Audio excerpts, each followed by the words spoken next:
I think that allowing for the book being, after all, a parody, something like 1984 could actually happen. This is the direction the world is going in at the present time. In our world, there will be no emotions except fear, rage, triumph, and self-abasement. The sex instinct will be eradicated. We shall abolish the orgasm. There will be no loyalty except loyalty to the party. But always there will be the intoxication of power.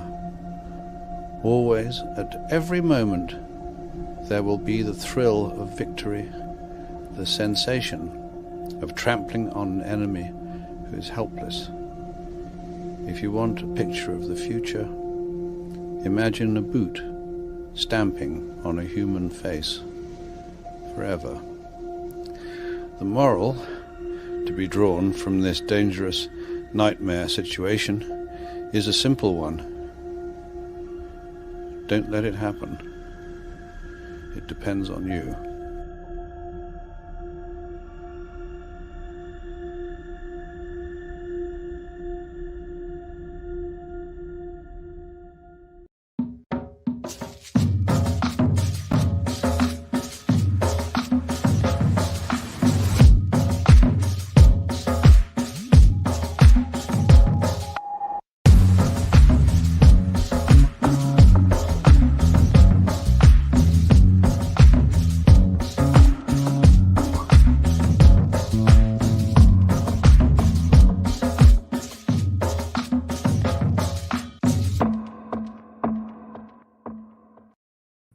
What's going on, everyone? It's Nina Infinity. Welcome to my channel on this Wednesday. This is Breaking the Narrative, and tonight it's not 10 p.m. Eastern, I know, but this is a very, very special show with a very, very special guest. I had to adjust the time to suit him because he's on all the way on the other side of the world and was gracious enough to accept my invite. So here he is. Without further ado, it's Critical Drinker. Hello. And he's drinking.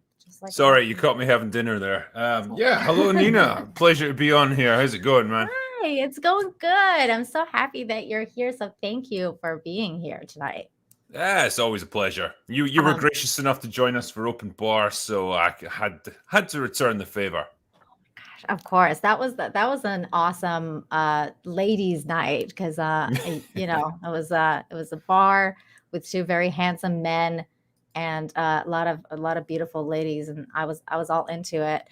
I wish I could drink the way you do, especially on stream. But the thing with me is that I'm a very cheap drunk. So I think like it's a good thing, but it can also be a really bad thing. Like it's good because when I go to the bar, I have like 1-2 drinks and I'm like, woo, hey, what's up? But like, and it's cheap. But like on the stream, if I have like 1 drink, I'm like, woo, what's up? I don't know what button to press, you know? It becomes a problem when you're running the stream. Yeah, I've encountered that a few times when I got to the point once or twice where I had to do the super chats and I couldn't fucking read the screen. I just said, no, I'm done. Time to go to bed. Yeah, totally. Nina cheap date noted. Oh my God. Yeah, that's we must talk more. DL, thank you so much for the super sticker of a rose. You're amazing. Thank you. But yeah, just in case people don't know who you are, because I don't know how they wouldn't know, but just in case they don't know, please tell everyone who you are, where you're from, where they can find you, and all that good stuff. All right. So what's the simple version? I'm the Critical Drinker, and I review movies and TV shows and stuff and kind of comment on the state of entertainment nowadays, and poke fun at it a little bit, and sometimes have a bit of a laugh at how it's overly politicized and a bit silly now. And occasionally I find little gems, like finding someone's wedding ring in a toilet bowl or something. And I try to point them out, occasional movies that are halfway decent. And on my second channel, I'll also go back in time a little bit to the good old days when we had just good fun movies and talk about them a little bit. And yeah, I consume quite a bit of alcohol in the process because it makes it easier to tolerate modern entertainment. And so, yeah, that's basically what I do. And I also write books, and that's something that I do when I'm not drinking myself into oblivion. And so, yeah, I've got like 10 of them out now. And my most recent one is called Dark Harvest, and it's just been released a couple of weeks ago. So very pleased about that. Yes. I'm embarrassed to say that when I got to know you, like when I got to know your channel, I actually didn't know that you were a writer for a really long time. And then I found out you were a writer, and I was like, oh my God, I gotta like start buying his books because you have so many. So now I'm like, okay, now I have to start. So I feel happy in a sense because I'm being introduced to a whole new world of books and whole new adventures. So in a way that's really good, but also in a way it's freaking embarrassing that I didn't know that you were a writer. To be honest, I never tried to make that big a deal of it because, like, I know people would just get bored out their arses if I was constantly banging on about, I've got these books, buy them, and so I just mention it occasionally just so people know about it. But that's all I do because, when people watch my YouTube channel, they want to watch my YouTube videos, not advertising for me as an author. So, I try to balance it a little bit. That's nice of you because I feel like a lot of people want to imitate the grift situation with Nick Rekieta being the grift king and the quartering and coming up in a close second. So I feel like a lot of people just kind of try to emulate the grift, but you don't, and you're still very successful, which is good. Look, I'm under no illusions. Like, I've been incredibly lucky that my channel's done as well as it has. And so, yeah, man, I'm not going to weigh people down with sponsored ads and all that stuff. And, trying to constantly sell things to people. Like, I guess when I do YouTube and I do reviews of things, I kind of just want to talk about the thing at hand and just let people, if they want to find out more about the things I produce, fine, great, they can do that. But otherwise, yeah, man, I just want to let people have the most uninterrupted sort of experience with the content I produce. But that's great. I recognize not everyone's in that position. Some people are, they need to do that to help pay the bills and stuff. But well, let me ask you this: how did you decide to get into YouTubing, and how did you decide to get into writing? Which one came first? They kind of happened in tandem, which is weird, right? Okay, yeah. Allow me to take you back in time 10 years ago when YouTube was just in its infancy and I was young and still optimistic about life. But yeah, look, I was pursuing, I guess, different creative things. Like, I was really interested in writing, storytelling stuff, and I was hoping to get published. So I'd been writing books, approaching agents, all that sort of thing. Lovely. But I was just also interested in this process of being able to break things down, review things, make videos, like the process of video editing on YouTube. It was, I was practically at Windows Movie Maker level that I was operating at. Just really simple, but I thought it was just fun. It was there was something just really awesome about getting in front of a camera, giving your thoughts about things, and potentially having people see it and enjoy it. It's cool. It's a little rush every time you do it. And as it happens, my writing career took off. I got my very first publishing deal about 10 years ago. And I kind of figured, I can't do all these different things simultaneously. I need to choose one. And the writing was the thing that was making me money, I suppose. And it was the thing I really enjoyed. And I thought, okay, I need to just leave YouTube alone for now, just focus on that. And that was a good, 7-8 years of just doing that. And it was only later on that I started to come back to it, because that was around about the time where we had movies like The Last Jedi and the Ghostbusters remake and stuff. And it was just a real noticeable change in entertainment. The movies that we were getting were just becoming shit. And the more it went on, the more I thought, I really want to talk about this stuff. I feel like I can somehow contribute a little something to this discussion. And so I resurrected my old YouTube channel and started producing content again. And wouldn't you know it, one of my videos just went viral and exploded. And suddenly I had thousands of subscribers when before I'd had a few hundred. That was it. Nothing. Wow. Just gone from there. Was it like a Last Jedi video? Which one was it that got you? Nope, it was. I've got good old Captain Marvel to thank. Oh my For gosh. probably for my success. Yeah, Good I old made Brie. Aw. Did you I see her made new video? Well, what like is her that one? interview, and she's like all really upset that Yeah, nobody wants her as Captain Marvel anymore. bless her. I mean, I honestly didn't know what to draw from that. Either, it was a really unexpected question that caught her off guard and she didn't know what to say and she just kind of stumbled through an answer. Or, maybe she's just not great when she has to go off script. Or maybe she just does know that people don't particularly like her in the role. I And so think it's the third really one. And I think it might be that maybe Disney's like not wanting to renew her contract or something. So she's like, kind of bitter. And she's like, does anyone even want me to be Captain Marvel? Yeah. Like, Yeah.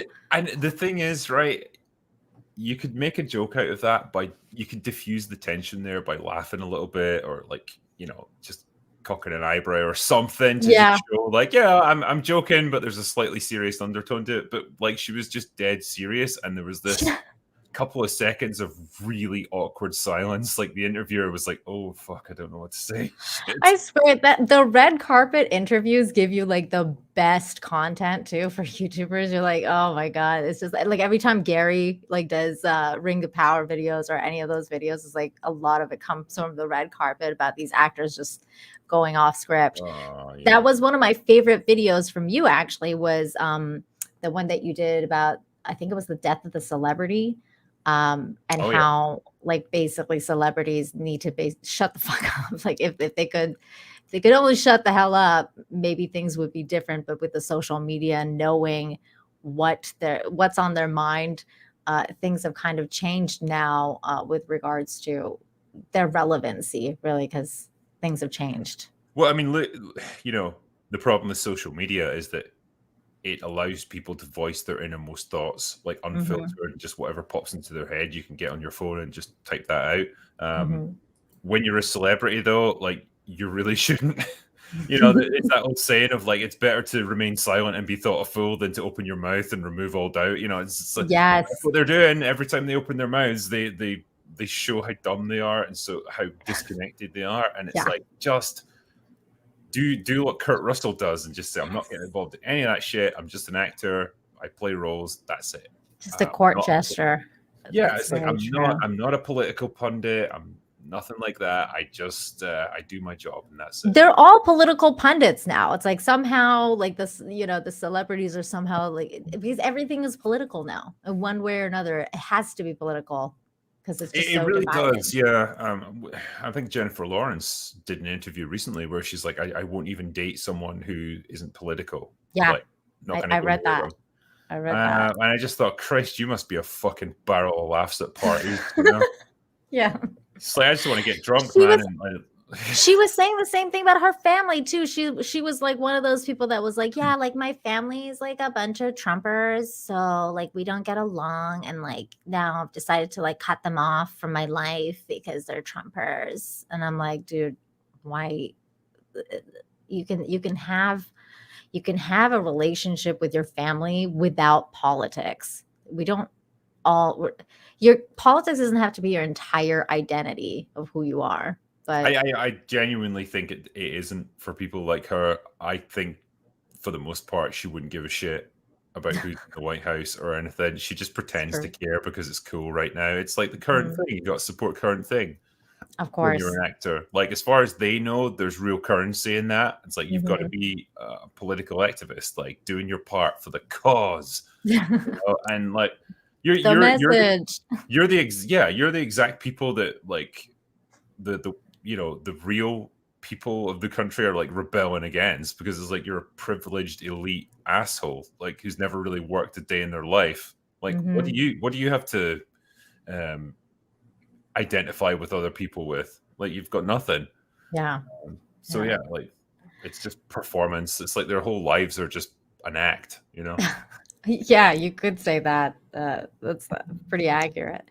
Now, going back to Star Wars, because I don't know if you know, but I stopped watching Disney Star Wars after The Last Jedi.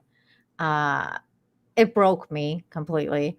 So I was a huge fan of Star Wars. I love the OG. I love the prequels. I like the prequels before it was a thing to love the prequels. Now it's cool to like them. Yeah. I like them even back then. And then when Disney Star Wars happened, like I even had like a little bit of hope after the first one. And I was like, it's okay, like maybe, maybe something good will happen. My husband was like, no, this is done. Just wait until the Last Jedi, you'll see. He was right. It was a complete and utter mess, trash. I don't know what to say. All roads lead to Jake Skywalker. So I was like, I'm done. Like I'm done with Disney Star Wars. Not gonna watch anything. Apathy has completely set in for me. So I haven't watched any Disney Star Wars. But I know Andor came out yesterday or tonight, or when did it come out? Like the Yesterday, last I think it night? Yeah, was. yeah. Did you watch it? So I've got through the first 2 episodes. I'm about halfway through episode 3. I just ran out of time before we did this stream, so I'm not fully like up to date with what they've put out so far. But I've got a general sense of what the show is and what it's Okay. like. So what were your initial thoughts of Andor? I think so far I can confidently say it's the least shit Star Wars TV show that Disney have put out. Oh, I think okay. it's better than The Mandalorian, and it's way better than Book of Boba Fett, and it's better than Obi-Wan Kenobi. And Wow. it's really weird because it's a show which is effectively a prequel of a prequel about a character that wasn't particularly interesting even in his own movie. Mhm. And now he's been given his own prequel spin-off TV show. It just seems like the most obscure, pointless garbage imaginable. But I think somehow they've got good writers and directors behind it. Like Tony Gilroy is helming this one. Mm. And it feels a lot more mature than a lot of the Star Wars stuff that we've seen from Disney. Well, this one was filmed way before too, right? Like I heard that this is one of the ones that they kind of completed and then they left it on the back burner for They a while. Like shelved it, yeah. yeah, they shelved it and then they wanted to release Obi-Wan first and all the stuff. And Obi-Wan I don't didn't know do what the too well. production history is behind it. Like all I can say is it definitely feels tonally way different from all the other stuff that they've put out. Like I say, Boba Fett, The Mandalorian, Obi-Wan. I'm guessing it's closer to like Rogue One feel, It right? is. Because it's yeah. And if it follows this trajectory, because Rogue One's a funny one, right? It's one of Mhm. those movies that nobody really has anything good or bad to say about it. It's just it's there. You I know, hated it's one it. of those films where you're just like, it's all right, I guess. Like it wasn't offensively bad and it wasn't fantastic. It was just kind of middling, and it was probably the best movie that Disney put out. And I suspect the TV show, because it's got a lot of fairly talented people working on it, Mm. it's probably just going to be like that. I think we're going to get to the end of the season and be like, that was okay. I suppose I can't really think of anything really intelligent to say about it. It's just meh. I feel like it's gonna be forgettable either way because of what you said, like it's how it's a prequel of a prequel. So it's like, where is it really going? Like we already know what the fate of that character is, and then we Yeah, already know I what's gonna don't. happen. So Yeah, and it's I think the good thing about it is it's well directed. It looks good. Um, some of the dialogue's okay. I just don't really care about any of the characters so far because I had this feeling going in, like Andor wasn't a particularly interesting or charismatic character to begin with, and I thought this show's going to have to go some to win me over to him. So far, it hasn't, and like you say, because I know what's going to happen to him, he's never going to be in danger here because we know he's going to be okay for Rogue One. yeah, So it's a and weird, yeah. I don't get that kind of like I don't get that business mentality of Marvel and Disney in general because Disney, Lucas, because Disney owns all of them. I don't get it because I feel like they did kind of like the same thing with ScarJo's character with Yeah. the Black Widow, where everybody kind of wanted a movie of Black Widow for forever, like during the first phase of the MCU, and then they decided to put out the Black Widow movie like way later on, where everyone was like, well, we know what's gonna happen to her, so there's no urgency. So who cares? Like it's like like Yeah. I've heard that this got shunted. Like it was originally going to come out in like phase 3 or something, but it got pushed back, and Captain Marvel effectively was their first female-led movie that they ultimately went for. I would have left Captain Marvel out of it and introduced her later, like in phase 4, phase 5, and gotten that Black Widow movie out before she got killed in Endgame. Yeah. Because, like you say, everyone liked her. Scarlett Johansson was riding high. She was, red hot actress. And I think the movie would have done great. But now it's like it just felt like a total afterthought. I don't get what they were trying to do. Well, and it would have made sense in that way too, because they had already done solo movies for pretty much all the Avengers. Like they had Iron Man, and they had Captain America, and they had the Hulk, and they had Thor, and then it's like, oh, the one Never got a Hawkeye movie though. That's true. That's true. We never had a Hawkeye movie. That's true. Although you guys on TV show there eventually, so yay, good on you, Hawkeye. Oh my God. Real quick, let me get a couple of these super chats. Cold Seaman for 1999 says, "Hail all. I've always thought that the 2010 A-Team movie was meh, and after a decade, I watched it again and thought it was okay. Are there any movies you had one opinion of, then changed it after watching it years later?" Ooh, that's a good question. There's a couple of movies I've reviewed actually, which I've sort of revised my opinion of. Like I watched Rambo: Last Blood, and I was super hard on that movie because it was just not the kind of film I expected at all, and basically hated on it for about 10 or 15 minutes. Looking at it now, I think it was a lot better than I gave it credit for. Still wasn't fantastic, but I think I was unfairly harsh on it just because it wasn't the kind of film I expected it to be. And probably the other one is Ghostbusters Afterlife. Pretty recent, so it's not like I've come back to it years later, but I think when I watched it initially, I was just pleased that it wasn't as bad as Ghostbusters 2016. Like it was trying to be somewhat like respectful to the originals. When I think about it now, I was probably unfairly like easy on it. I was definitely not easy on a drinker. I was one of the only people that was like, this movie was not great. Like I don't know why people were like. Did you get a lot of shit from people? Yes, I did.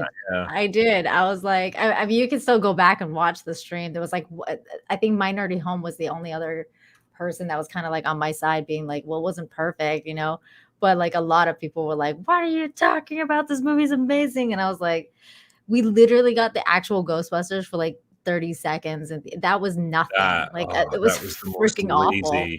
Yeah, the most lazy, like, they're there, and they're in their full uniforms and their proton packs, because that's what you want to see, isn't it? Like, it's not been set up or anything; they're just there with all that stuff. And the movie's riddled with shit like that. It's like, remember the Stay Puft Marshmallow Man and Gozer and the Devil Dogs and all that shit.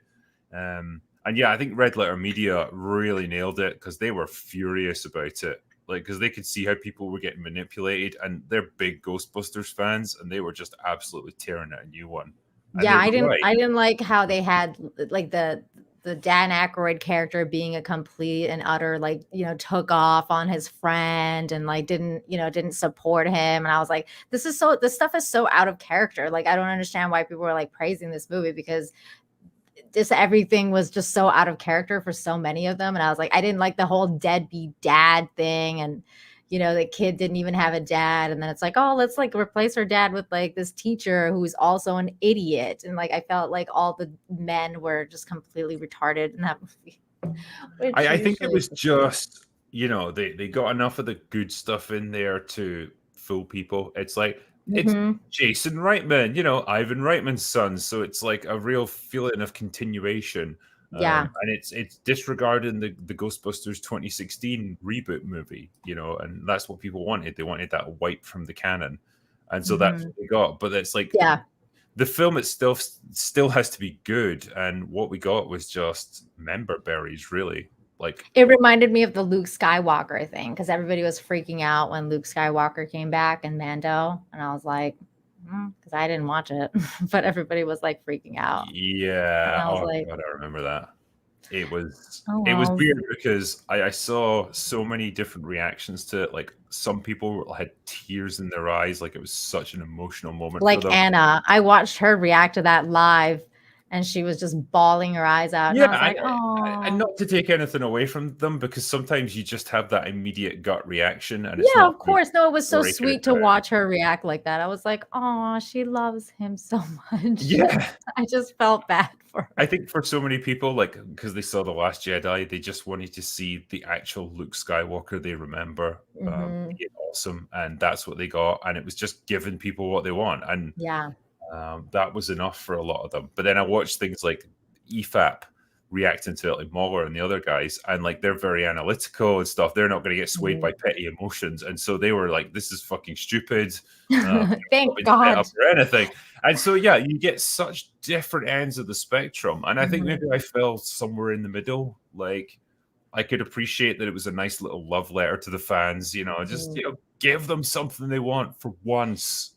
I felt Rather like than there was a little bit of hope like around that time because the Gina thing hadn't happened yet, and I was like, there's still hope. Like maybe it's possible that they're cleaning up their act, and because they finally listened to the fans, and maybe KK is gonna be gone, and they're gonna start doing things the right way. And then of course nothing happened except for bad things.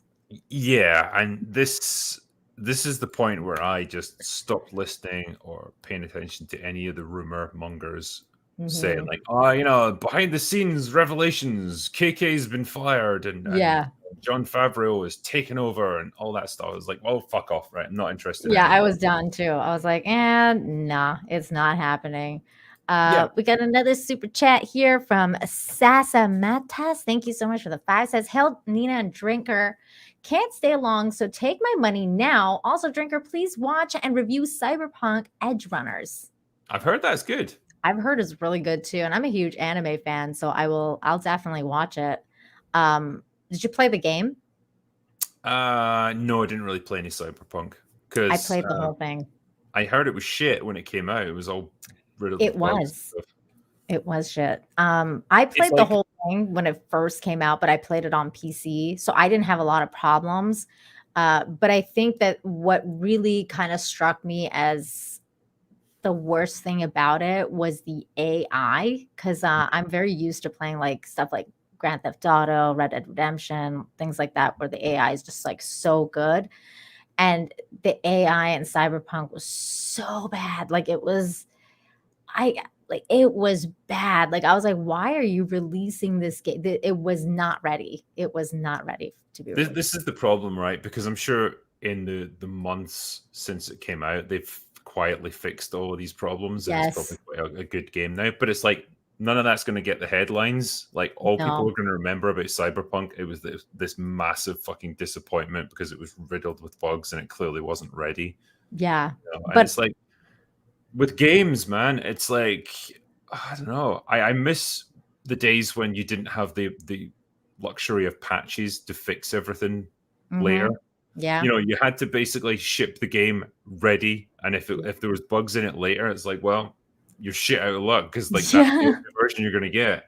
And it's Yep. like, well, it made them focus on getting it right before it actually went out there. And it's like now the idea just seems to be like, we'll just ship it in any old condition and we can make it better later. We'll fix all these things later. And it's And like, people well, will yeah, pay, and they will.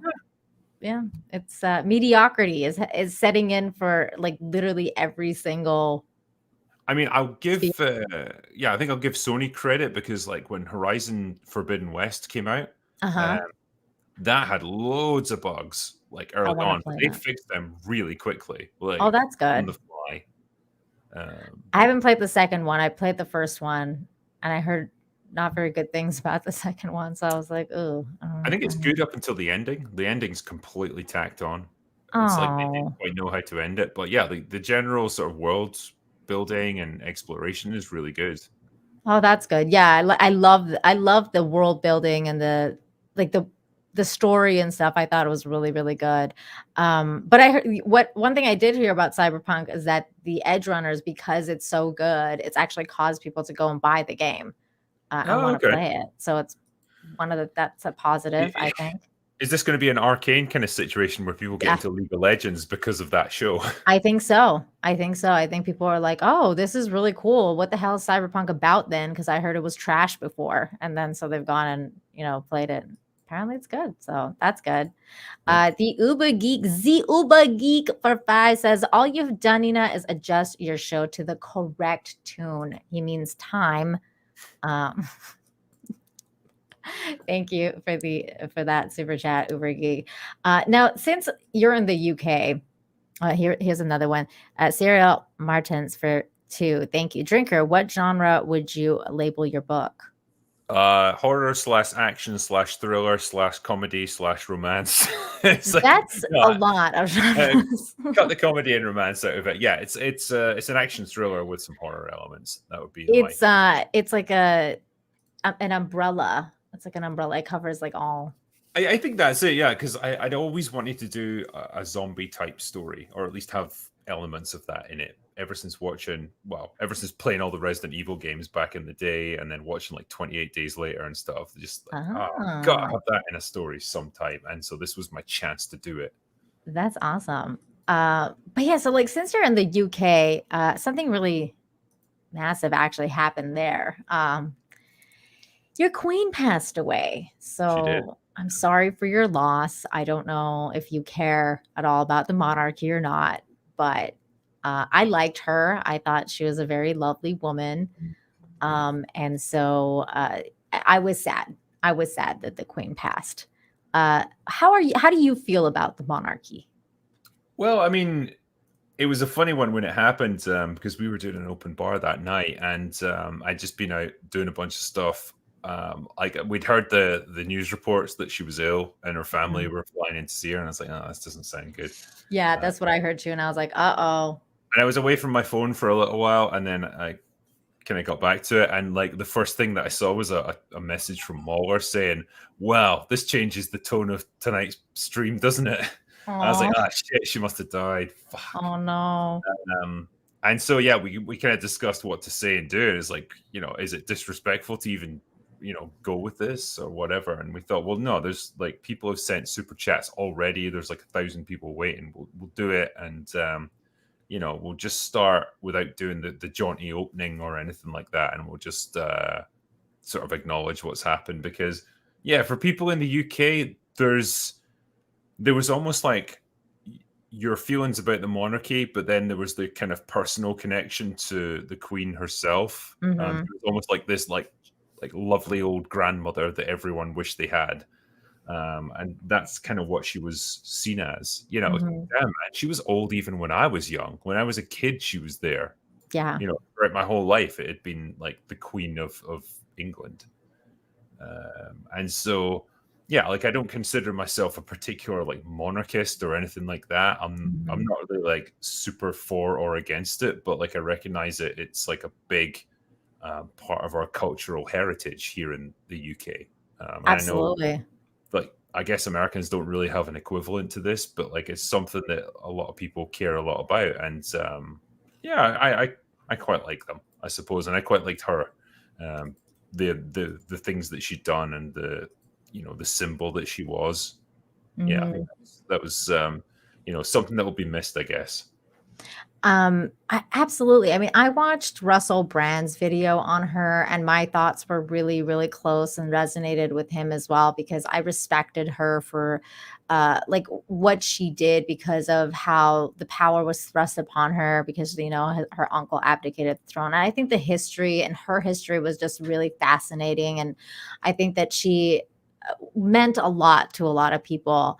And I think that that's what was a great loss, is that it's kind of like an end of an era for a lot of people, like an end of many eras for a lot of people. It's just she's been around forever. If you think when she became queen, Winston Churchill was the prime minister. I know. I watched The Crown. I like The Crown. Did you watch it? I watched the first couple of seasons, yeah, and I really liked it. I thought it was pretty good, pretty interesting. Because some of the stuff I didn't know about particularly. I was really fascinated by her life, like always. So that was like such a good series that kind of painted that picture of her. But now I think to myself, because you're living there. So what are your thoughts about like the king, like the return of the king? What do you think is going to happen with the return of the king, and how Charles is going to handle it? What's the feeling over there?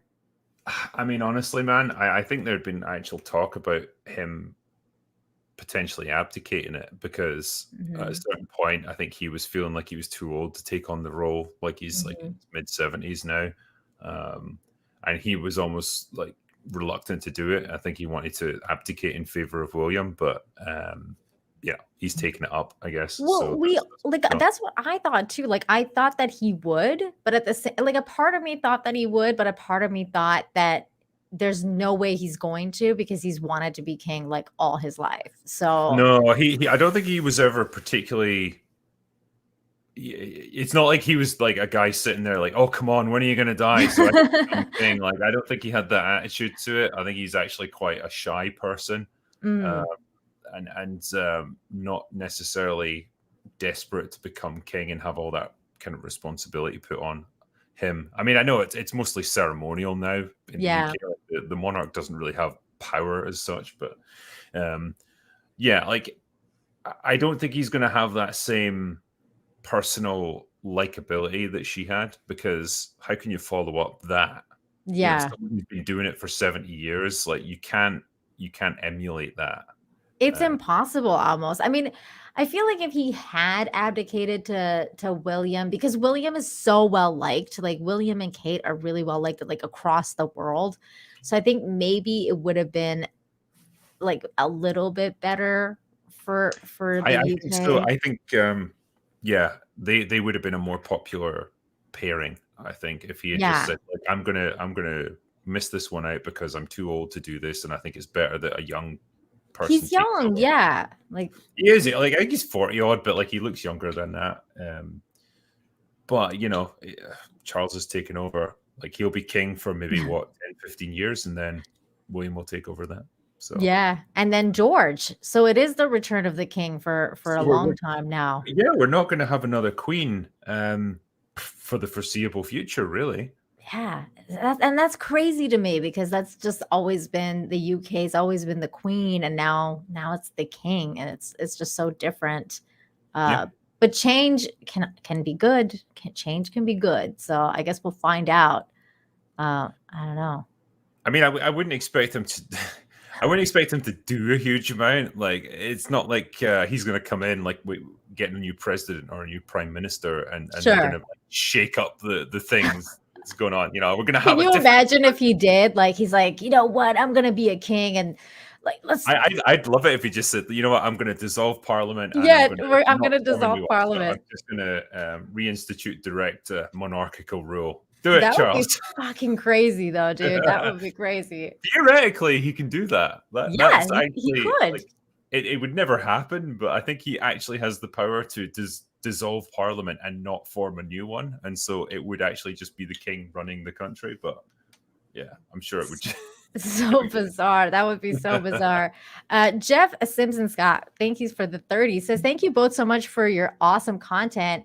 If you could change 3 things about the Rings of Power, what would they be? Please. Go I would ahead. just change one. I would just never make it happen in the first place. That's a good one. Yes. Fuck this How show, about, honestly. yeah, how about new to the I show? rewatched Return of the King quite recently, actually, Mm. because we did streams about them like not that long ago. But then I rewatched Return of the King just because it happened to be on, and I was just like, "Oh my god, it's got me again!" It's so brilliantly done, brilliantly directed. The dialogue's amazing, the performances are amazing, and all Mhm. of that stuff is what's lacking from Rings of Power. The dialogue sounds like it. You know what it sounds like? Hmm. Me at 12 years old trying to like write a really profound book, like with deep philosophical musings about the world and life and everything, but it's like you don't have anywhere near the kind of life experience or vocabulary to actually articulate it. That's Yeah. what this is. Well, It's a show written by children. apparently we're not the only ones that think that anymore, because this came out from Forbes saying the Rings of Power has inexplicably terrible writing by How Eric is it Kane. inexplicable though? It's like you hired a bunch of people who've never done fucking anything. in this field. Like, what did you expect was going to happen? It'd be like if they put me and you in charge of it and gave us 5 minutes to prep, and it's like, okay, I feel go, like we good would show. do a better job, Drinker. I'm We just probably saying. would, yeah.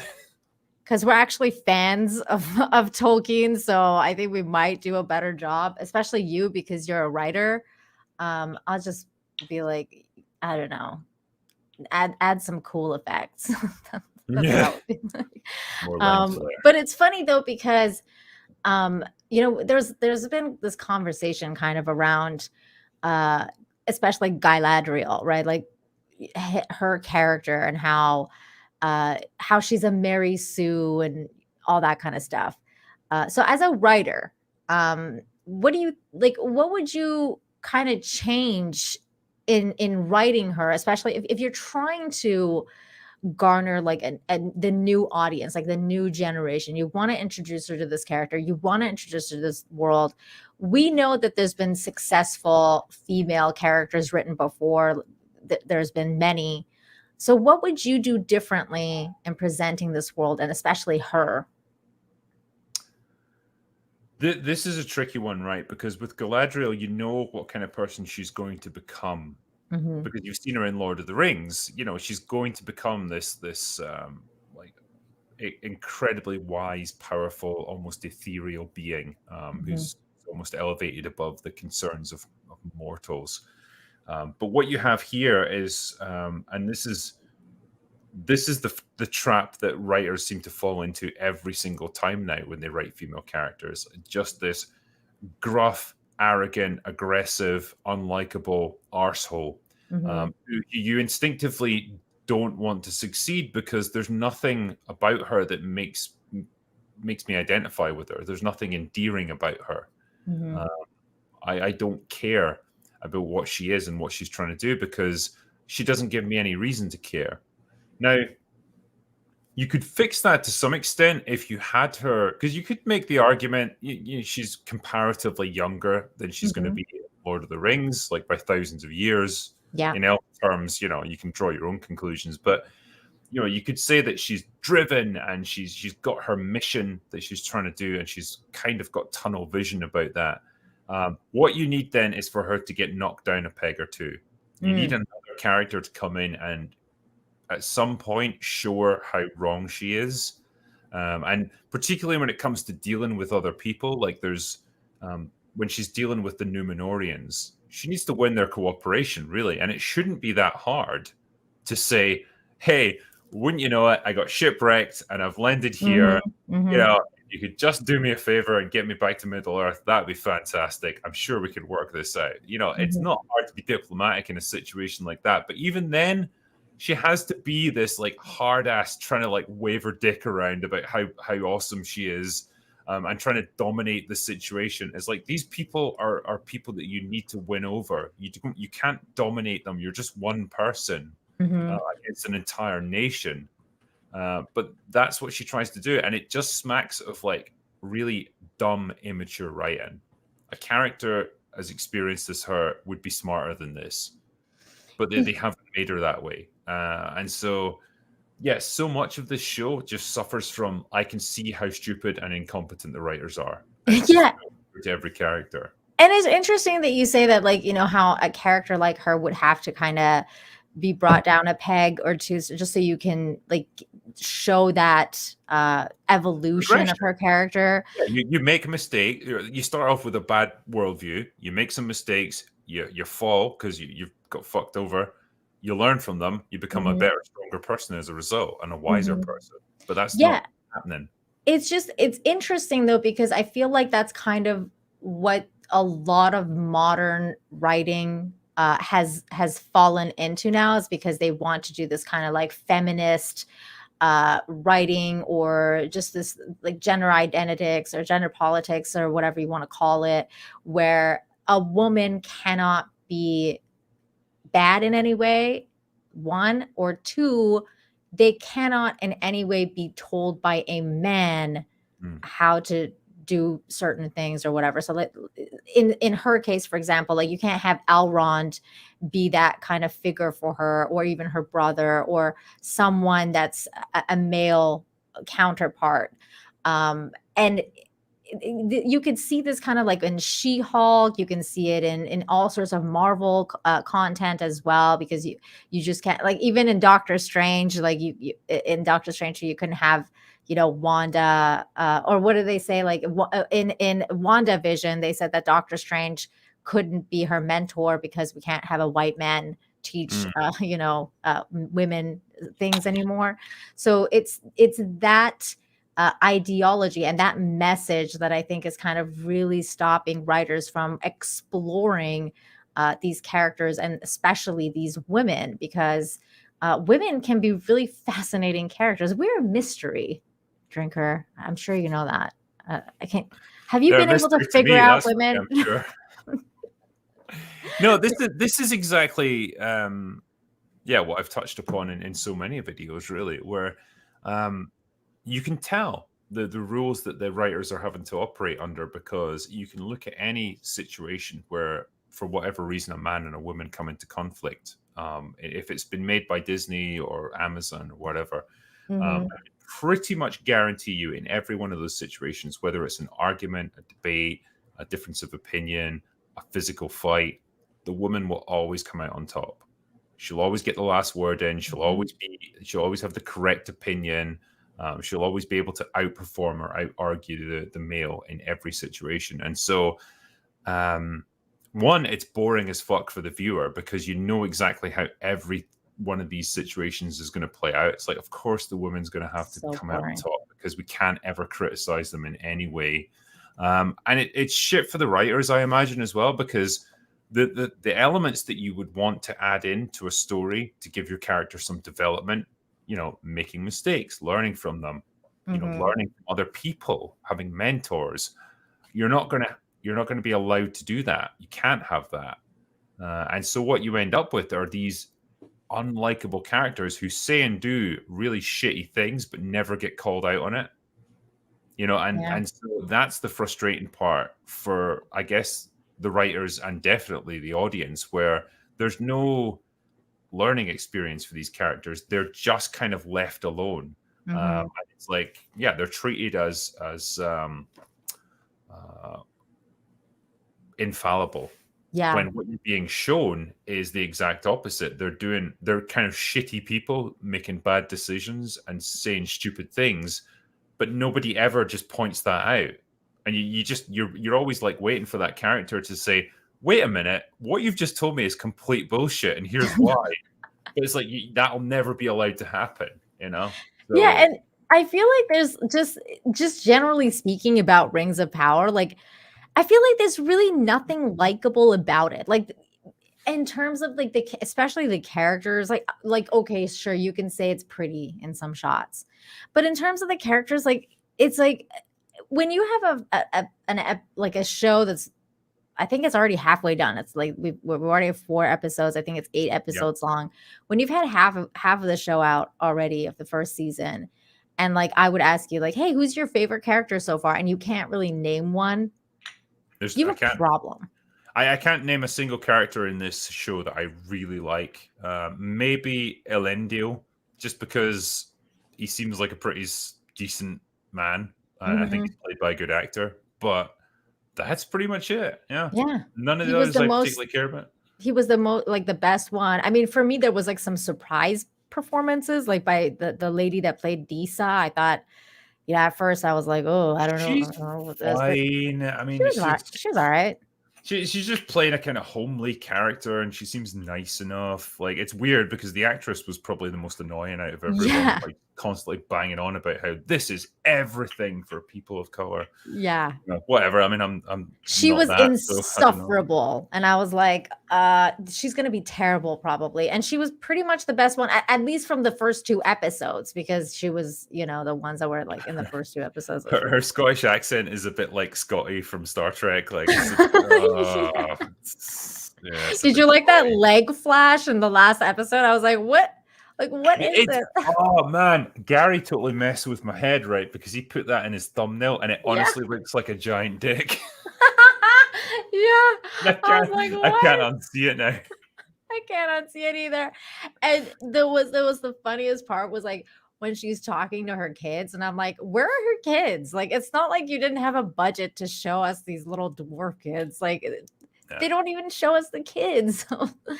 Like, some aspects of the show as well look so cheap. Like the sets in Numenor, like some of them are okay. Others just look honestly like they were thrown up in the space of like half an hour. And it's like we've got one set of costumes, which is basically just robes of different colors. Everyone has to wear the same fucking exact design, and it just looks like something like Xena Warrior Princess. Yeah. It's actually a great show, but like obviously it was done on a budget and like fantastic show. But yeah, for back then, like the budget, I mean, you were like, well, whatever. It's understandable that they didn't have that much budget, but this is Amazon we're talking about. Like, how many $1 million an episode?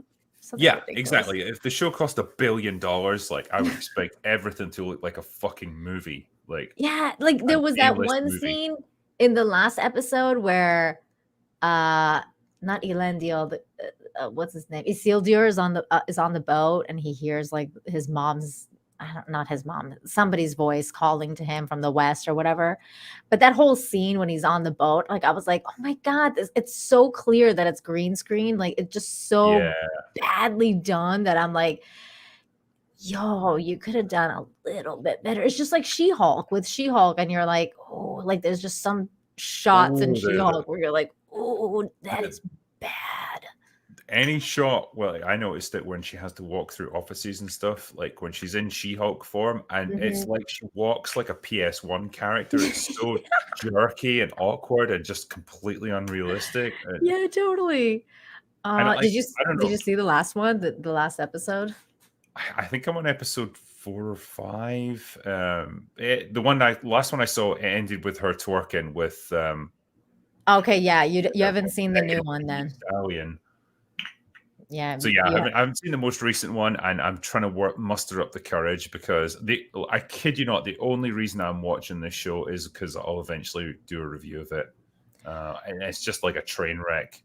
This is barely even like storytelling. Like this is literally like a textbook case of like how to destroy a show or to destroy a character. It's so bad. Like I was like, the last episode, Drinker, no joke, is all about just her finding an outfit to wear, like a superhero outfit to wear, and we don't even see it. And that's the entire episode. This is what I mean, man. Like when this all started, like I was of the opinion the writers of this just desperately wanted to do like an Ally McBeal type comedy, like observational comedy.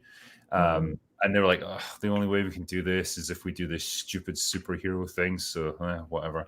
So really, all they want to do is just focus on like dating, relationships, outfits, eating, going to bars. Like it's just the kind of mundane shit of like any kind of comedy show ever, and that's what they want to focus on. And it's just it's garbage. They've ruined it. You know what else I hate, Drinker, about this show? Like specifically, I hate, and I didn't realize I hate this until very recently, but I hate shows where the character keeps looking into the camera and like just talks to you and like breaking the fourth wall.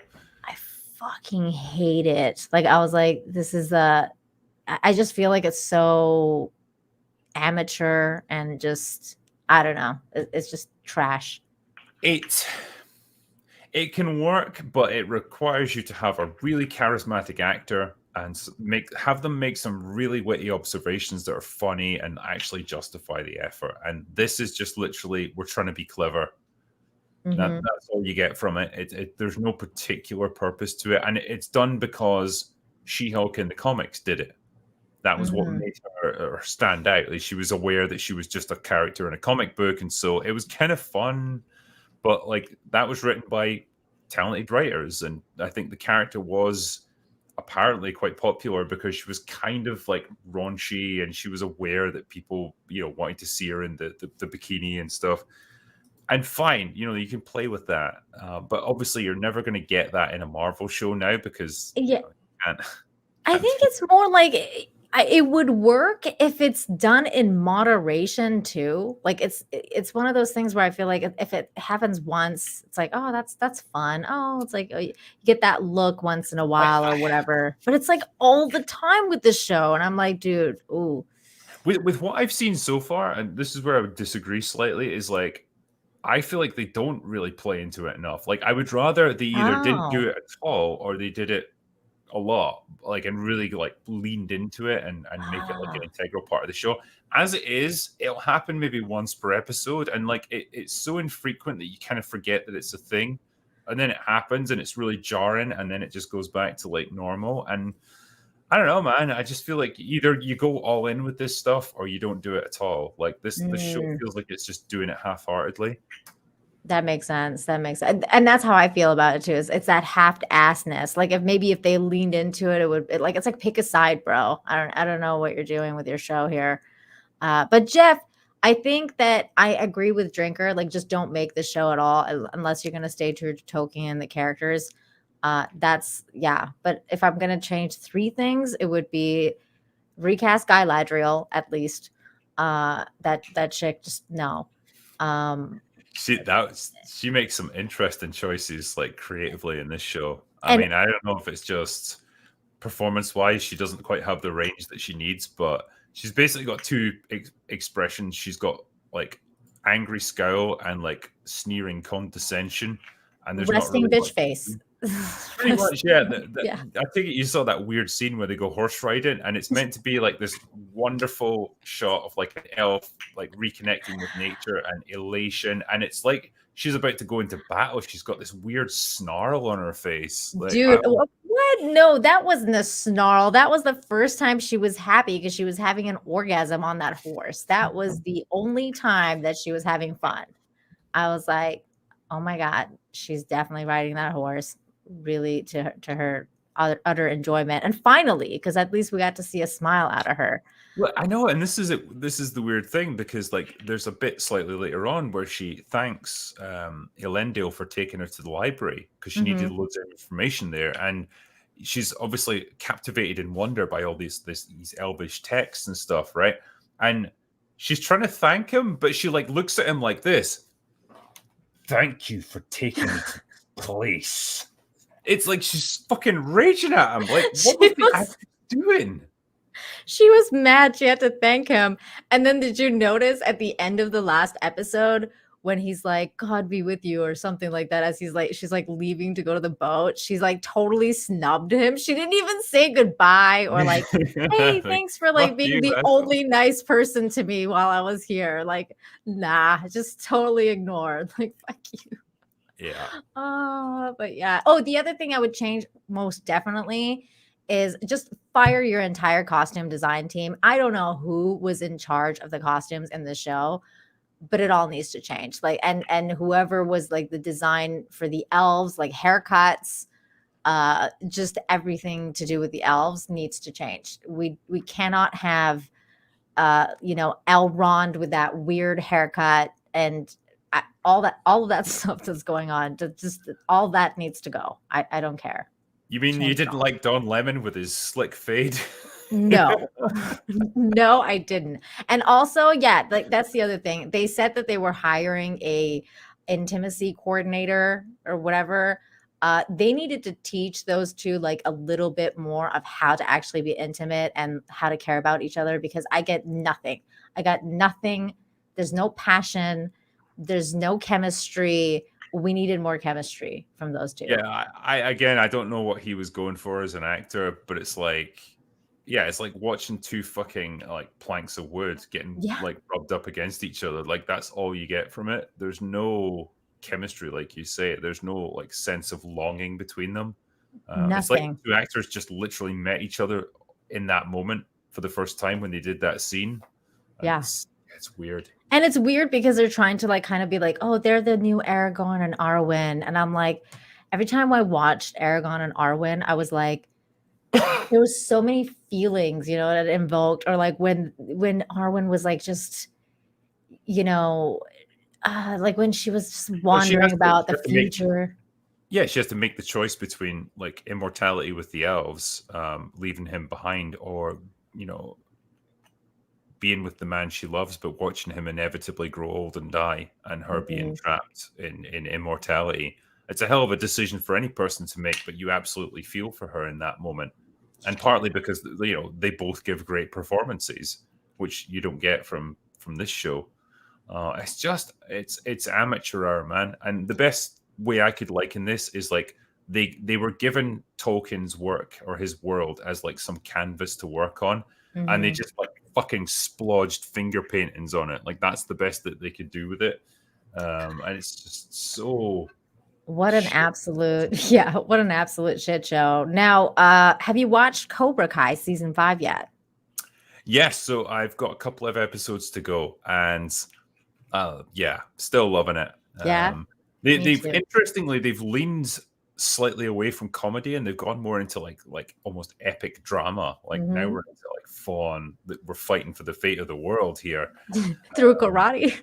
Yeah, it's so ludicrous, but somehow it works. I know it's so bizarre, but it's like it's so good. The only thing I feel about it, and I'm not gonna spoil it. I'm not gonna spoil it because I know you have some left. The only thing, because I finished the season, but the only thing I feel about it is I really hope I love the show, but I kind of want them to end it like season 6. I want them to just. I think they are. Apparently, that's going to be. I hope they do. Well, they haven't gotten the green lit for season 6, which is bizarre to me. I don't know why Netflix hasn't done that yet. But I swear I will fucking riot if they don't get another season to end the story, because they have. If any show has earned it, is this. Yeah, this would be like canceling Breaking Bad before the penultimate season, or in the penultimate season. Yeah, that's ludicrous. Oh my God! Speaking of Breaking Bad, I started watching Better Call Saul last night, season 1. How have you been getting on? So good, it's so good. Yeah. So people ask me about that, because obviously it just finished, and I never got into it. I love Breaking Bad, like rocketed through that, and it was great. But with Better Call Saul, I just found season 1 a bit of a grind, and a few of my friends said to me, it gets better in season 2, like it starts to pick up much more. I just couldn't quite get through that initial hurdle. So I think for me, it's because I've been watching Rings of Power and She-Hulk that I'm like, I was desperate for just anything that was not shit. So I was like, oh, this is pretty good. Maybe I'll start watching this. What's funny though is it's been a while since I've watched Breaking Bad, so I've kind of completely forgot like what the hell was going on in Breaking Bad. So I was like, wait, what happened to Saul again? Like, I was just like trying to remember what the story was, and that was kind of like the little bit of the hurdle for me. They've got like Hector and Gus and stuff, and they've got to like get them to where they're at when in Breaking Bad, but still give them a satisfying arc by itself. So that's a hell of a challenge as a writer. Yeah. I don't know. I'm enjoying it so far. I'm only like 5 episodes into season 1 though, so I guess I'll find out. Gary and Mahler said it's freaking amazing. That's why I started watching it, because of those two dudes. So I never quite understood how they get around the fact that like all the actors are like at least 10 years older than they were. Who cares? They've done a good job in the makeup, at least for Saul. Like I thought they did it like to like de-age him a little bit. Yeah, looks all right. I really like the actor. I loved him in Nobody. I liked yes, that was a good movie. Nobody was a good movie. And we talked about another good movie recently, was the train movie. What was that? That was good. Oh, Bullet Train. Yeah, Bullet Train. I like that one. I haven't seen it yet, but I'm planning to, because I thought you said you did. No, I haven't got around to it yet. But like people have been asking me about it, so I will definitely watch it and review it. I really liked it. I think you're gonna enjoy it, because it's just fun, Yeah, I mean, I like the premise. I like Brad Pitt as an actor. He's always entertaining, and I'm sure it'll be fine. It was a good return, Drinker. He wasn't so. I was a little nervous because for the promo he wore that skirt on the red carpet, and I was like, why? Like, why are you trying to kill it? Like, why? Yeah, it's like you're Brad Pitt. Just don't ruin it. Yeah, I'm like, at the very least, if you're gonna wear a skirt, wear a kilt for the love of God. Like, Yeah. kilts can be hot, The but one time men can get away with wearing a skirt, but it's like, yeah, exactly. don't try and make dresses like a thing for Yeah, men. and It's not like going to what be a kind of thing. dress too? It's like he was wearing like a freaking skirt that was like a bum skirt. I was like, you look like a bum. Like, why? No, but it was a good return. He wasn't soy, and he was pretty fucking awesome, dude. It was pretty good. It was good, pretty good. Ian, thank you so much for the just Rose. Nina's saying hi. Thank you, thank you. And then here we go. Felwyn, thank you so much for the 1999. Nina, stay awesome with a conversational style show. Drinker, have you ever heard of Steve Diamond and Larry Correa's writer dojo podcast? They talk about the business of writing a lot, and your take would be interesting. And okay. No, I haven't heard of them, I'm afraid. So yeah, I can't give you much on that one. Okay, well, jot down their names, and then you can check it out maybe Steve later. Diamond and Larry Correa. Yeah. Okay. There you go. There you go. Thank you for that. And let me just scroll up here. Ian Peter Davison, thank you so much for the 20. Grabbed a great J.R.R. Tolkien art book, original pictures by Tolkien. Oh, that's so nice. I think I've seen that. I think Gary has that book. It's really pretty. I would love to know what Tolkien would think of Rings of Power. He's rolling in his grave, man. Him and Christopher both. They're probably like, fuck this. Yeah. When he talks about hating allegory, and you get things like in that first fucking episode with Don Lemon in the Southlands in Mordor, and like you get this like teenage asshole ranting at him, like, when are you people gonna like let the past go? And I just thought, what could are you talking about that incel guy, like the like this, that guy? Yeah, like what could that possibly be a reference to? I wonder. God, this show is so bad, so bad. Thank you for that super chat. And then there was the Rust Man for $20 says, drunker, I think he's drunk and meant drinker, enjoyed Dark Harvest very much. Well done. Thank you both for the genuine must-see TV. Cheers. Cheers. Thanks, to you. Man. Cheers. Glad to you you enjoyed it. I have a couple more suggestions for you of stuff that I've enjoyed that you might like. Have you heard of the show called Severance? Yes, I have. Have you watched it? No, I haven't. It's good. It's good, drinker. I really enjoyed it. I thought it was top notch. Okay. So make sure you watch that. And then another one that I really liked is Mythic Quest. That's a funny one. And it's all about like YouTubers and video games and all sorts of stuff. Right, you got my attention already. It's really, really good. It's by the same guys that made It's Always Sunny in Philadelphia. Okay, yeah. Yeah, it's a really good show. So I think you'll enjoy that one too. I need good stuff as well to balance out all the shit that I'm consuming right now. That's what I do. I usually try to review stuff I actually like. It's actually I find it a chore to review stuff I don't like. So I try to balance it out by finding stuff I like and then reviewing that kind of thing. That's kind of why I've got the whole like second channel thing going, because it's usually stuff that I just like, older movies that like I just have fond memories of or whatever that I can review. Yeah. It's like it's little reminders of like, oh yeah, movies can be fun, Yeah, remember the good old days. Pretty much, yeah. It's like it's good to remind myself of like why I like these things in the first place. Absolutely. Bird Up for 5 says the best red carpet moment was Emilia Clarke's snarky best season ever regarding Game of Thrones. Season 8, she was warning us. She knew what was coming. I don't blame her for being pissed off because, man, Daenerys got done dirty. Oh, dude, I was crying. At that episode, The Bell. I was like, what have they done to my girl? No. That's how I found Gary's channel, drinker. Game of Thrones. season 8 finale, I was so sad. My husband was like, "You should go and talk to all these people who also feel the same way." And it was Gary's chat, and that's how I came into this community.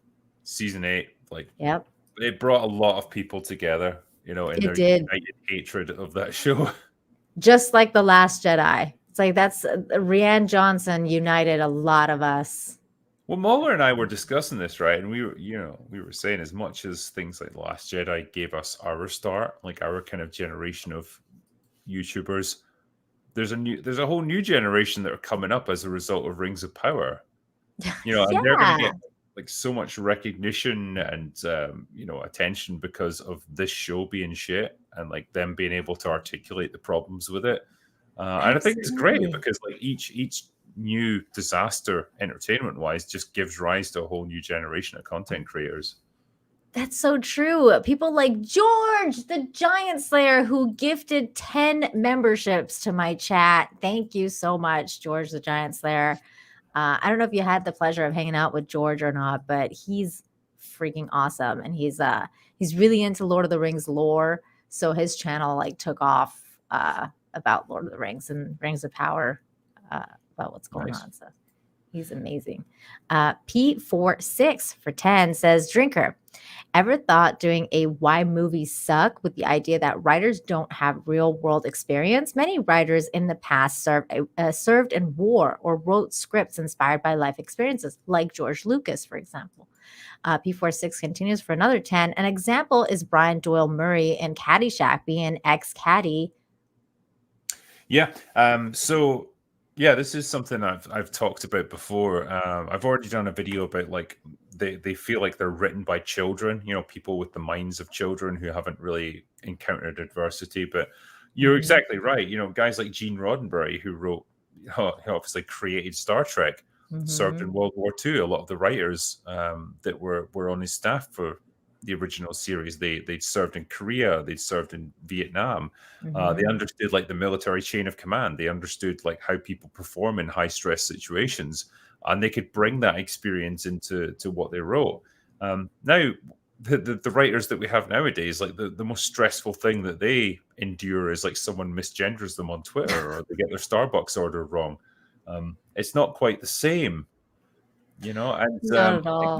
they because they've never encountered adversity, they don't know how to write characters that have to experience it. And so you end up with characters that just seem like children or adolescents at best, who are just completely overly emotional, go to pieces at the slightest provocation. And Literally Guy Ladriel. You're explaining Guy Ladriel. yeah, it's not how real people deal with things, people who have actually had tough lives. Yeah.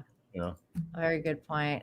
Thank you, P46 for those super chats. And then JD, thank you for the 5, says, "Do you think there will be anything left to critique in the next 5 years with Lord of the Rings now infected? All of the major franchises are dead. What then?"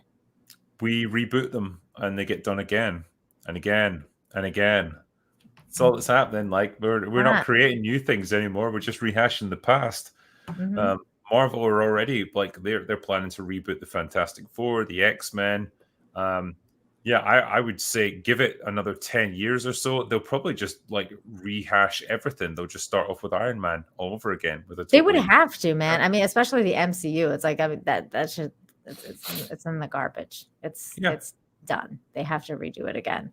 Now, quick question: what is your favorite Star Trek? Do you have one? Are you even a Trekkie? Yeah. Oh, love it.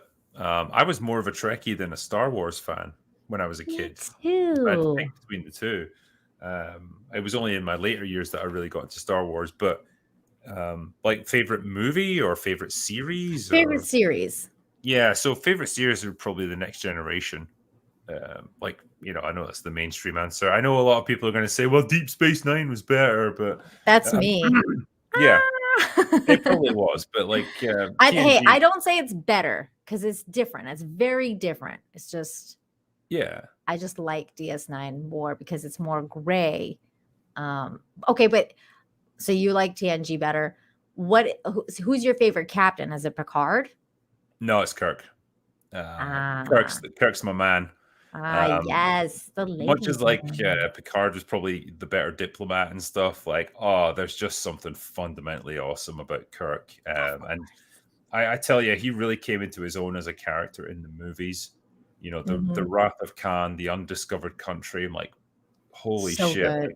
Like they explore some really interesting facets of his character, Mhm. and they don't do it while degrading him and breaking him down. Like they can point out flaws in his thinking, while still also allowing him to be an awesome kick-ass captain. And yeah, he's the guy I would follow into hell itself. Nice. I used to be I was a Picard girl. Like I was like, I love Captain Picard, like for the longest time. And just very recently I've switched over to Cisco. I feel like um I've rewatched DS9 a couple times in recent years, and I just feel like he aligns more with me now like because I feel like as I've grown up, I've changed myself. So I feel like back in the day, like Picard was the like he didn't want to be a family man, and he didn't he was like no kids on the starship, and he Mm. didn't like he had separated himself from like the that life and being a captain and everything like that. Whereas in Cisco is completely different. Like he's a father and he very much integrates his life with his son onto like into his work as well. And I think that that aspect of his character was just so much cooler in some ways because especially because with recent years of how all men are bad and especially good fathers like you can never see those anymore. I like Yeah, I like they that all have to be story. deadbeat dads. Yeah, I was Yeah. going to ask actually, like, do you think as well with things like Star Trek Picard, how it's just kind of degraded his character? Has that like almost soured you on the whole idea of Picard, even Yes. retroactively? I didn't even watch it, Drinker. I Uh, didn't watch Picard because I loved I loved TNG and Captain Picard like so much that I was like, I can't do what happened to Star Wars. I can't let that happen to my idea of Picard and like who he was for me. And so like I just didn't watch it and I watched like people's reviews and I would see like pictures and just the things that they've done. I was just like, it's just not my trek. This is not my trek. I feel very alien in this new Star Trek world now because I feel like I'm like from another generation and another time, and this is just not my thing. But what about you? Did you enjoy the new Picard? no, I wanted to kill myself after watching that. No, it's just one of the most just shocking and depressing portrayals of a character that I think I've seen since Last Jedi. Particularly because I think Patrick Stewart was all in on it, and Mhm. He man, wasn't on it. yeah, like God bless him. He's a big old sentimental lovey. I'm sure he is in real life, and I think that's just absolutely filtered into the character now, and he's just a sad old man who's like reflecting on his life, and he just wants to hug everyone, and he's just it's like he's kind of confused. He doesn't know where he is, and all that stuff, and it's just not the character as I would want to remember him. That's Uh, why I didn't watch it. I was like, I remember another Picard, and I think I'm it's gonna keep that in my mind. it's like if you see Muhammad Ali in his last couple of fights, when he Mm, was fat and he was suffering from Parkinson's and he was old yeah. and it was just embarrassing. It's like, nah, I would rather forget that and see him I go to his by the prime. way, I've also forgotten Nemesis because I also pretend Nemesis doesn't exist. So I think I'm that's a like good strategy. I'm like, just gonna They ran out of ideas with they the did. TNG movies.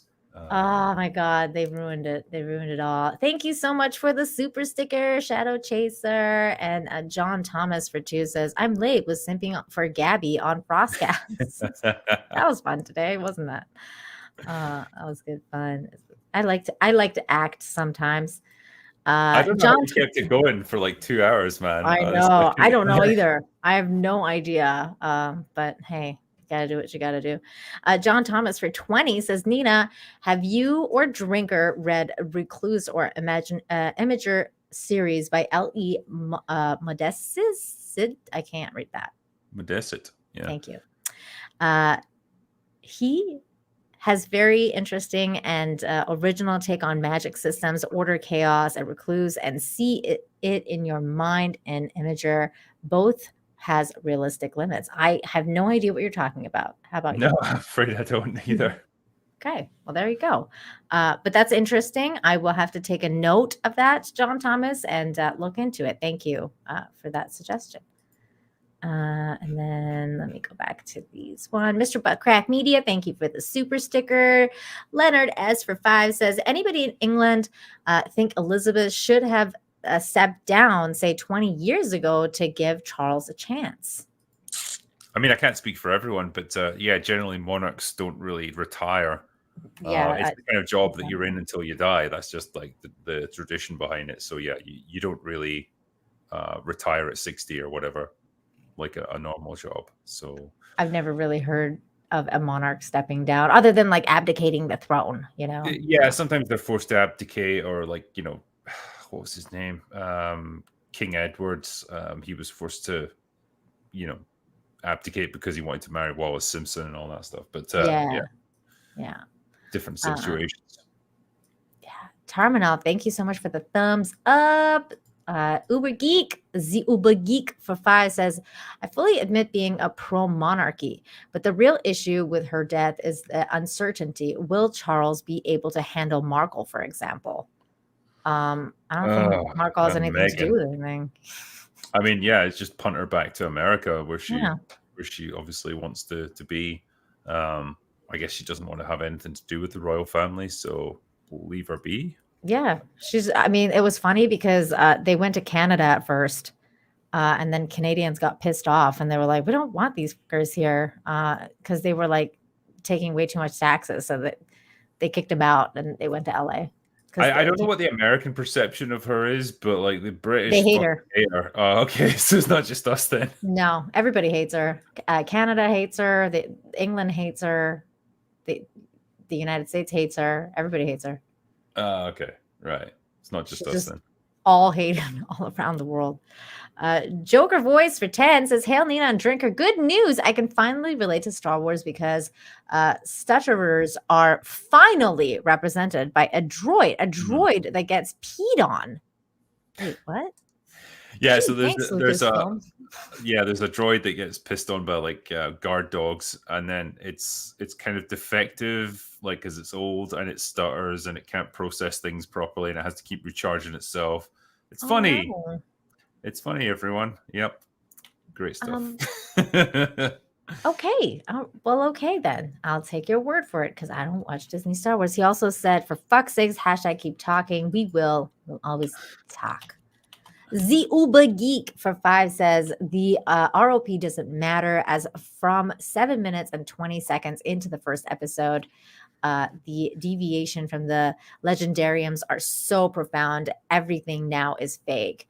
And that's true. And I feel like one of the biggest problems is the fact that there's no time. Like, we don't know what time it is. The only thing I was told was that the Harfoots have survived 1,000 years, which I think is ridiculous. Like, considering how they conduct themselves, I just don't see how they could last 1,000 years as a society. I think based on my limited knowledge of like the Second Age, it's like they have absolutely swapped different people from different eras around to make them all conjoined to this one story, and they probably condensed about 1,000 years of history into like the space of a few months almost. Yeah, they've taken a lot of liberties from what I understand. They have. Jay Schwabach, thank you so much for the 39.54. Says, Nina, you make a great looking blonde. Thank you. Drinker, could you please fly to Mexico and be on Nina's first walk around travel show? Stay at a resort and help do the review. Hail all. I can review the bar for you if you want. I'd be happy to. I'm down. Come down to Mexico. I'll take you. We'll have some nice tequila. Hey, can't go wrong with tequila. It's great. Oh my God. I recently had like the best tequila ever. And I was like, I didn't I didn't realize tequila could be so good. It's called Don Julio. Have you ever Oh had yeah, it? yeah, yeah. I know that one. I was like, oh my God. Don Julio, he's dangerous. That's all Yeah. I'll say. He's very dangerous. Thank you for that super chat. Cheers to Nina and Drinker says echo based. Thank you so much for that. Drinker says John That's for my name. $5. Thank you. And then we got Wolfsbane for $4.99. I'm glad the Amazon woman canceled the Conan TV show because of toxic masculinity. Good. I don't want it unless it's right. Netflix, don't F it up. I mean, it's Netflix, so I wouldn't have too much confidence there. I wouldn't either. Let me see here. Okay. Scott McKenzie for $9.99. Drinker enjoyed Dark Harvest audible version. Excellent story, character build up, twist, especially motivation and backstory. Keep them coming. And Nina, my youngest, and I enjoy your Friday Hope talk and videos. Thank you, Scott. Isn't that so sweet? Thanks, man. Did you know about my Friday show, Drinker? No, so yeah. So what do you do there?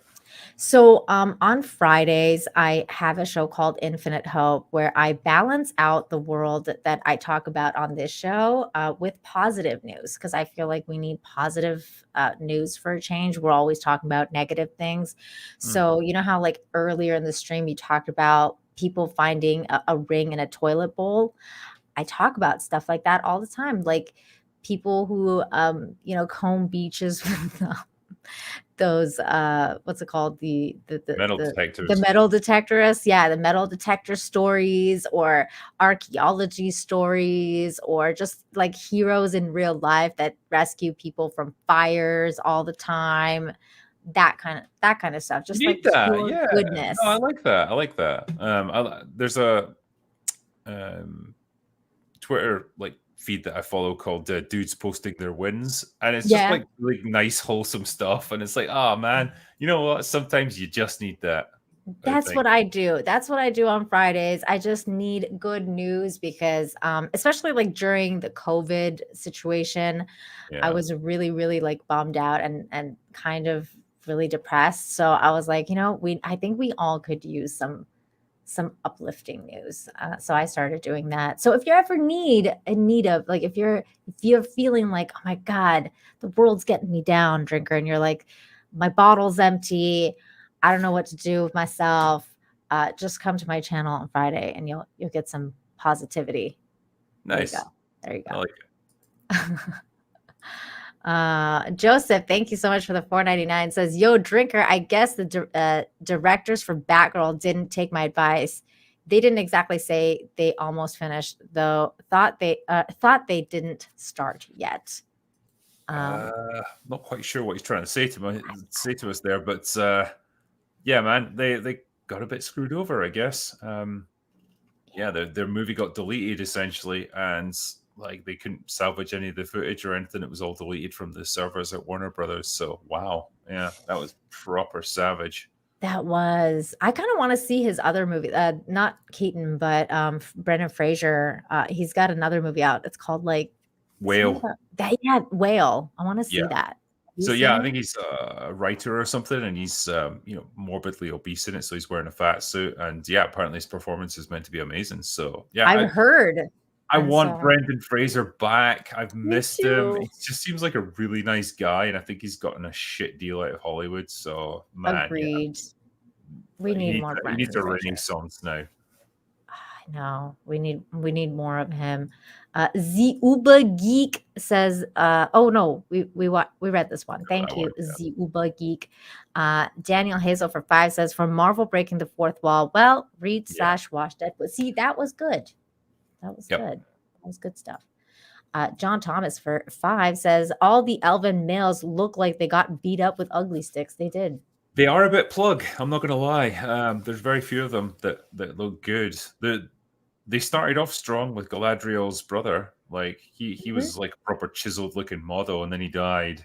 Except for the hair, though. I was like, what is up with that hair? Yeah. I don't like the short hair. I'm not feeling it. I'm not feeling it. No. Jason, thank you so much for the $5. Says, first time watching both of you, and you've made a new fan. Wow. That's awesome to Nice. hear. How the hell Awesome. did you just randomly stumble into this stream? I know. Like, never heard of the drinker, never heard of Nina. I was like, okay, I'll just go and watch this stream with the two of them. That's so really cool. Yeah. That's awesome. Josh Knight for 2 says, wait, what? Slange. There we go. Thank you. Slange, good folk. Slange, good folk. Much love. Thank you. Thank you. I like your icon. And Terminal for 100. Thank you. When it comes to original series, I recommend The North Water, 2021, based on the book, a realistic, very raw thriller from the whaling environment. Okay. All right. Cool. And then John, thank you so much for the 5. Says, good job this morning. Love the wig. Thank you. It did look like surprisingly convincing on you as well. I had to keep reminding myself, like, oh wait, Nina's got like dark hair. Oh my god, yeah, that was my Christmas wig. I have that for, I don't know why I go blonde during Christmas time. I think it's like the Regina George factor. So I have like a little Christmas number that I wear, and I do the whole blonde thing. I don't know. I think being blonde is more fun sometimes. So Blondes have more fun, as they say. They do. It's my favorite movie too. Echo-based network for 10. I like Jack and whiskey as well as drinker, but have you ever had Eagle Rare by Buffalo Trace? If not, it's a must try. I got RK Outpost on it, and it is for real the best whiskey I have ever had. Well, that's strong words, sir. I mean, I've got no problem with Buffalo Trace. I like that stuff. Haven't had Eagle Rare though, so yeah, happy to give it a try if I can get it in this country. There you go. And then one last one from Curtis D of Montana for 2 says, "What are you drinking today?" Critical drinker. A fine bottle of Chardonnay, as it happens. That's awesome. Grabbed a bottle of wine. I was like, fuck it, I'll just drink it out of the bottle. Perfect. Oh my god, I love that. I'm taking it easy tonight because I've got open bar tomorrow night. So yeah, you gotta chill. You gotta be relaxed. But drinker, thank you so much for joining me tonight. It's been an absolute pleasure to talk to you and get to know you better and just shoot the shit. It's been awesome. So thank you. Thank you for having me. I hope I've kept you guys entertained for an hour or so. Absolutely. Do you want to plug anything before you leave? Let everyone know where they can find you. Yeah, you can find me on YouTube. I'm the drinker. And my book's available to order now. It's Dark Harvest, and it's by Will Jordan. That's my author name. And so, yeah, you can find that pretty much all good bookstores, and good luck.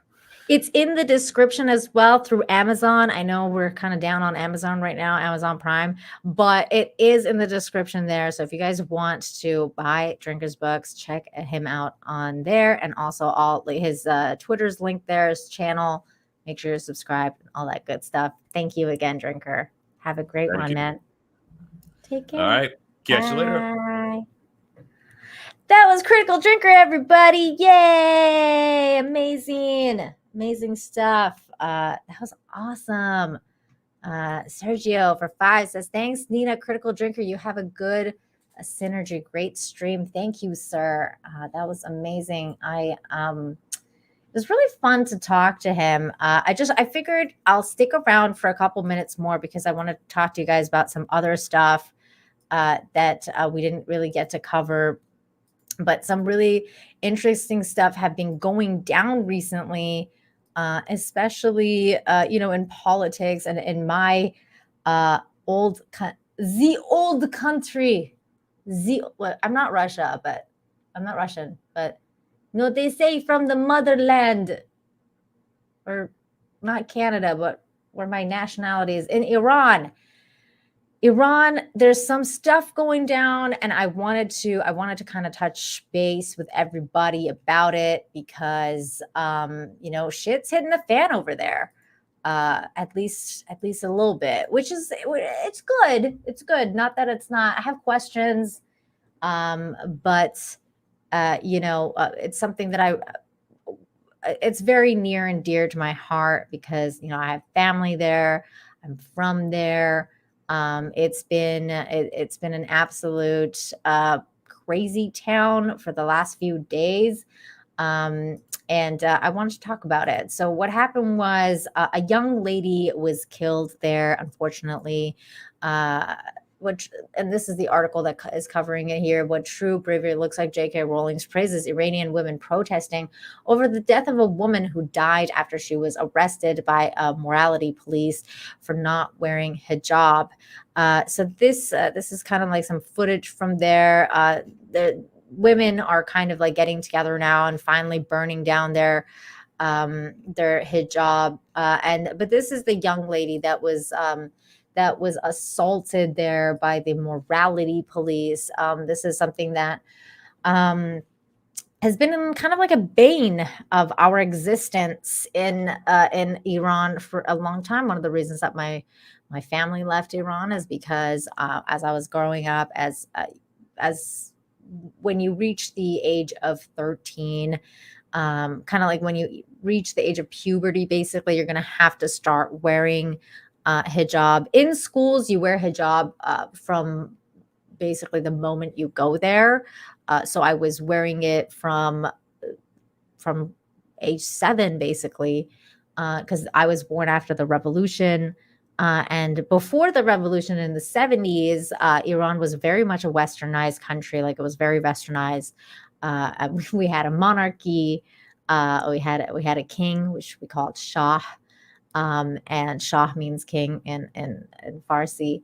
And he was usurped. He was usurped by the communists and the Islamics. And the communists were used by the Islamics to usurp the king. And then, anyways, the rest is history. And so once the Islamics came into power, they introduced the hijab mandates, which basically made it mandatory for women to wear head coverings. And it's been like that since then.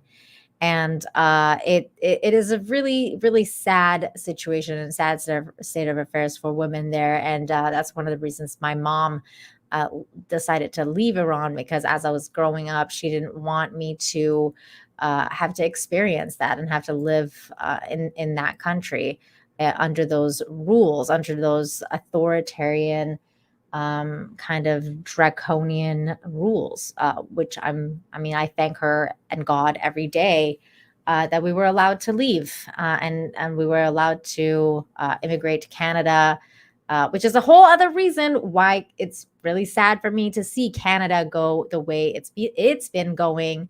But unfortunately, what happened a few days ago was this lovely young woman. Her name is Mahsa Amini. She was attacked because she wasn't wearing her scarf to, I guess, some morality police person's liking. Like, her hair wasn't covered enough, or for whatever reason, they didn't approve of what she was wearing. So they arrested her, and apparently they got aggressive with her, and something happened, and she ended up in the hospital in a coma. And she basically died. She died in her coma. And after that, people went nuts, and rightly so. I mean, I've been waiting for this for a long time. It kind of happened a few years ago. I'm trying to see if there's another picture of her. No, I don't see one. It kind of happened a few years ago when they started doing the green revolution thing in Iran. But that didn't really take off the way I had hoped, kind of like the Arab Spring that happened. But it didn't really take off as much as I wanted it to. I'm not sure if this one is going to. To be completely honest with you, it doesn't seem to be. Like, even when I look at the video footage right now of what's going on, this is just not enough. Like, honestly, it's not. Like, what you got, like, what, hundreds of people here? It's not enough. This is not going to overturn an entire draconian government with this much people. You need thousands of people. You need numbers if you're going to make a change. And this kind of change in that kind of government, you're going to need numbers. And I'm sorry, but as much as I like to think that things are going to change, or that this is a good thing. I mean, it is a good thing. Don't get me wrong. I don't believe this is enough. I don't believe it's enough yet.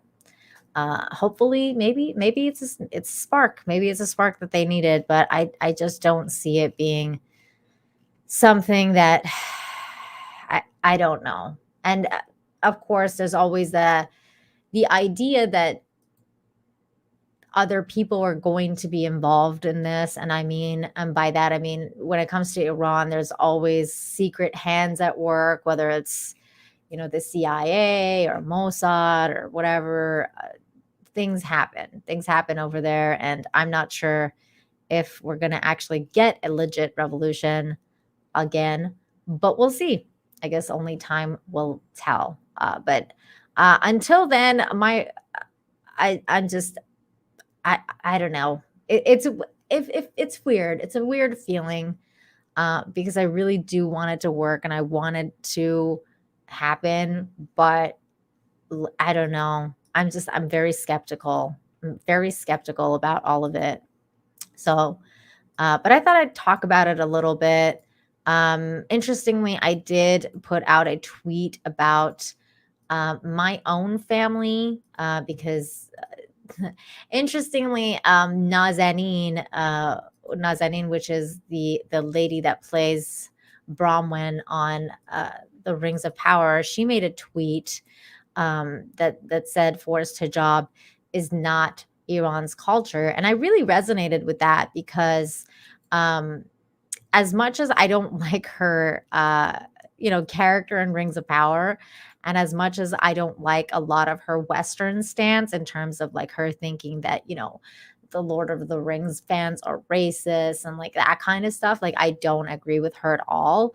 But when it comes to her standing up and rising her voice against the Iranian authoritarian government, I'm completely with that. Like I agree with her. And she made this tweet saying, "My semi-illiterate working class Muslim grandmother," in the this is in the first photo here, and saying grandmother from Rasht with my mother and aunt circa 1962 in Iran, and my mother working as a secretary in 1975 in Tehran, and my parents' wedding in 1977. And these are some of the pictures that she posted of her own family. This is Iran. This is 1970s Iran. This is what women look like in Iran, and it's really kind of sad. And like the thread is kind of full of stuff like this. Like this lady posted a picture of the school in Iran.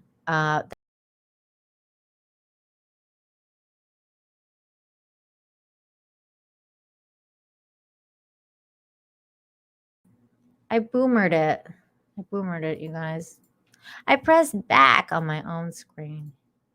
Whoopsies. Sorry. Here we go. So this is the picture of the school there. My mom's Tehran University Medical School class as Melody. You had other people sharing pictures of their families, just out and about, in the 70s. Iran was a very different place.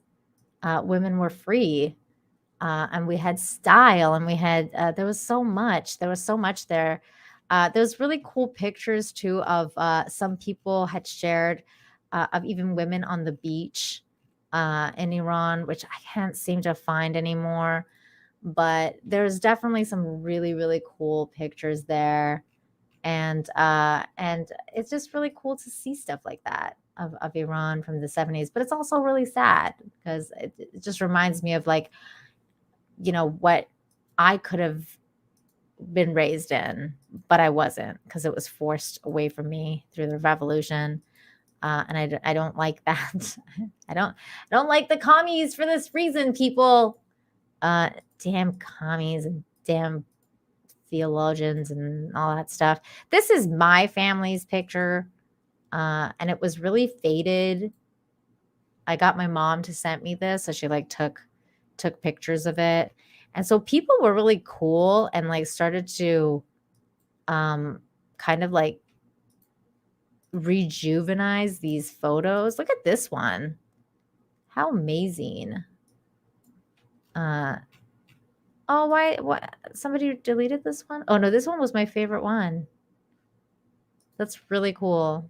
The people did this. But yeah, that's my mom's family. They were out and about. Look at my grandpa. He's so badass. So cool. It's my aunt. It's my mom. What a time. What a time. It just really makes you think, like you never really think that those people like they were so westernized, and they looked so different than they do now. And I think that sometimes it's interesting to look back on history. Yeah, I boomered it. I accidentally pressed back on the screen. Oops. I'm here now. Let me get a couple of these super chats that came in. Uba Geek for 2 says Nina is now Russian Canadian.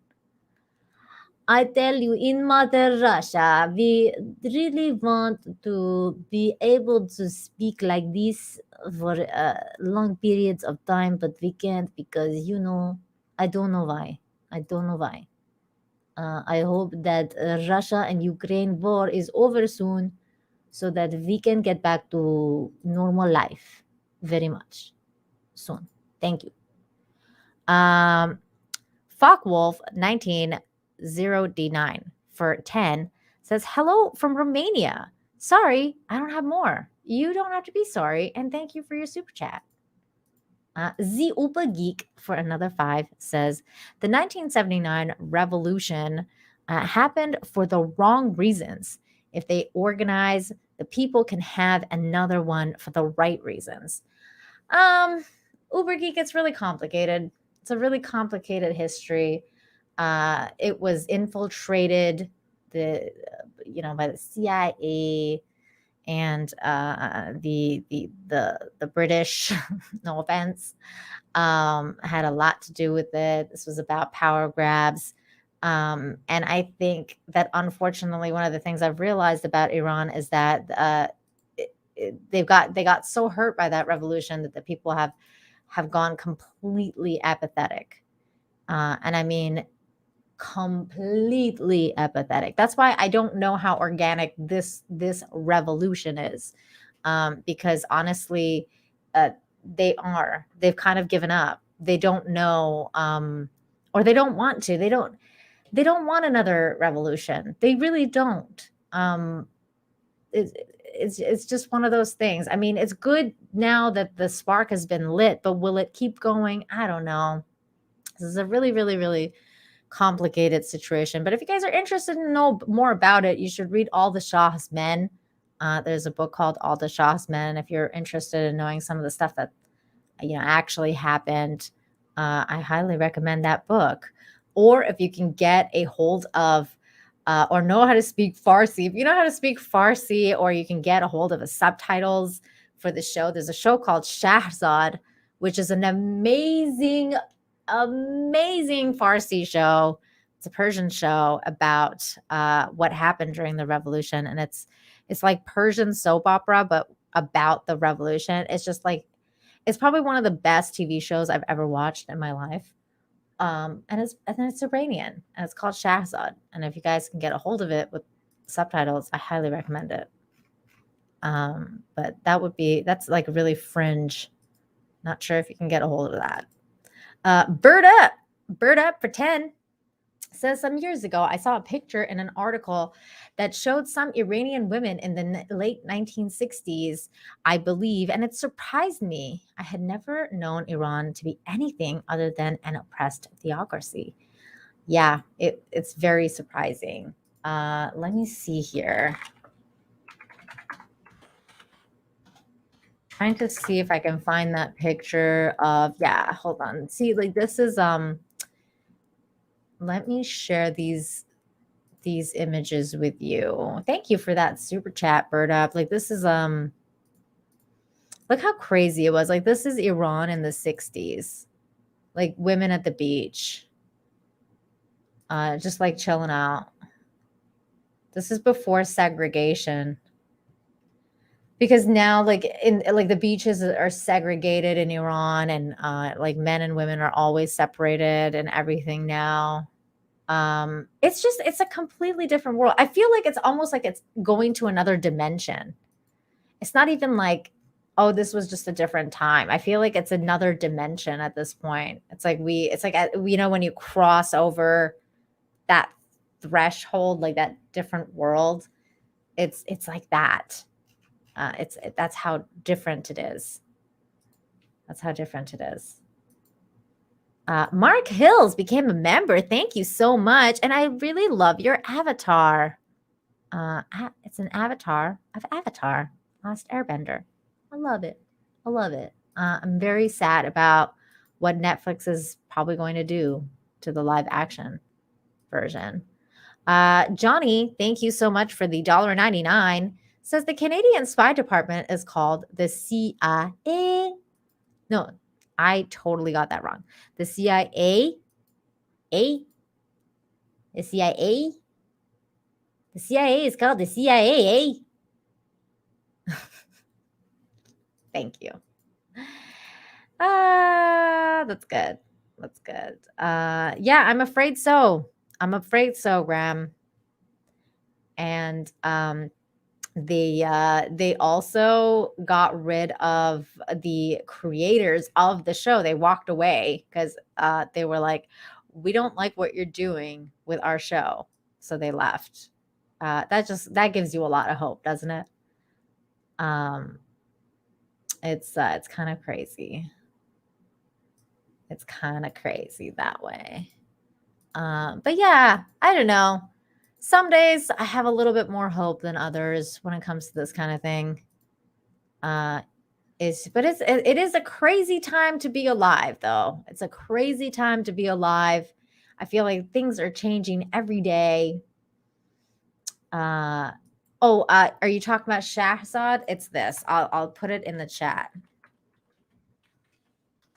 There you go.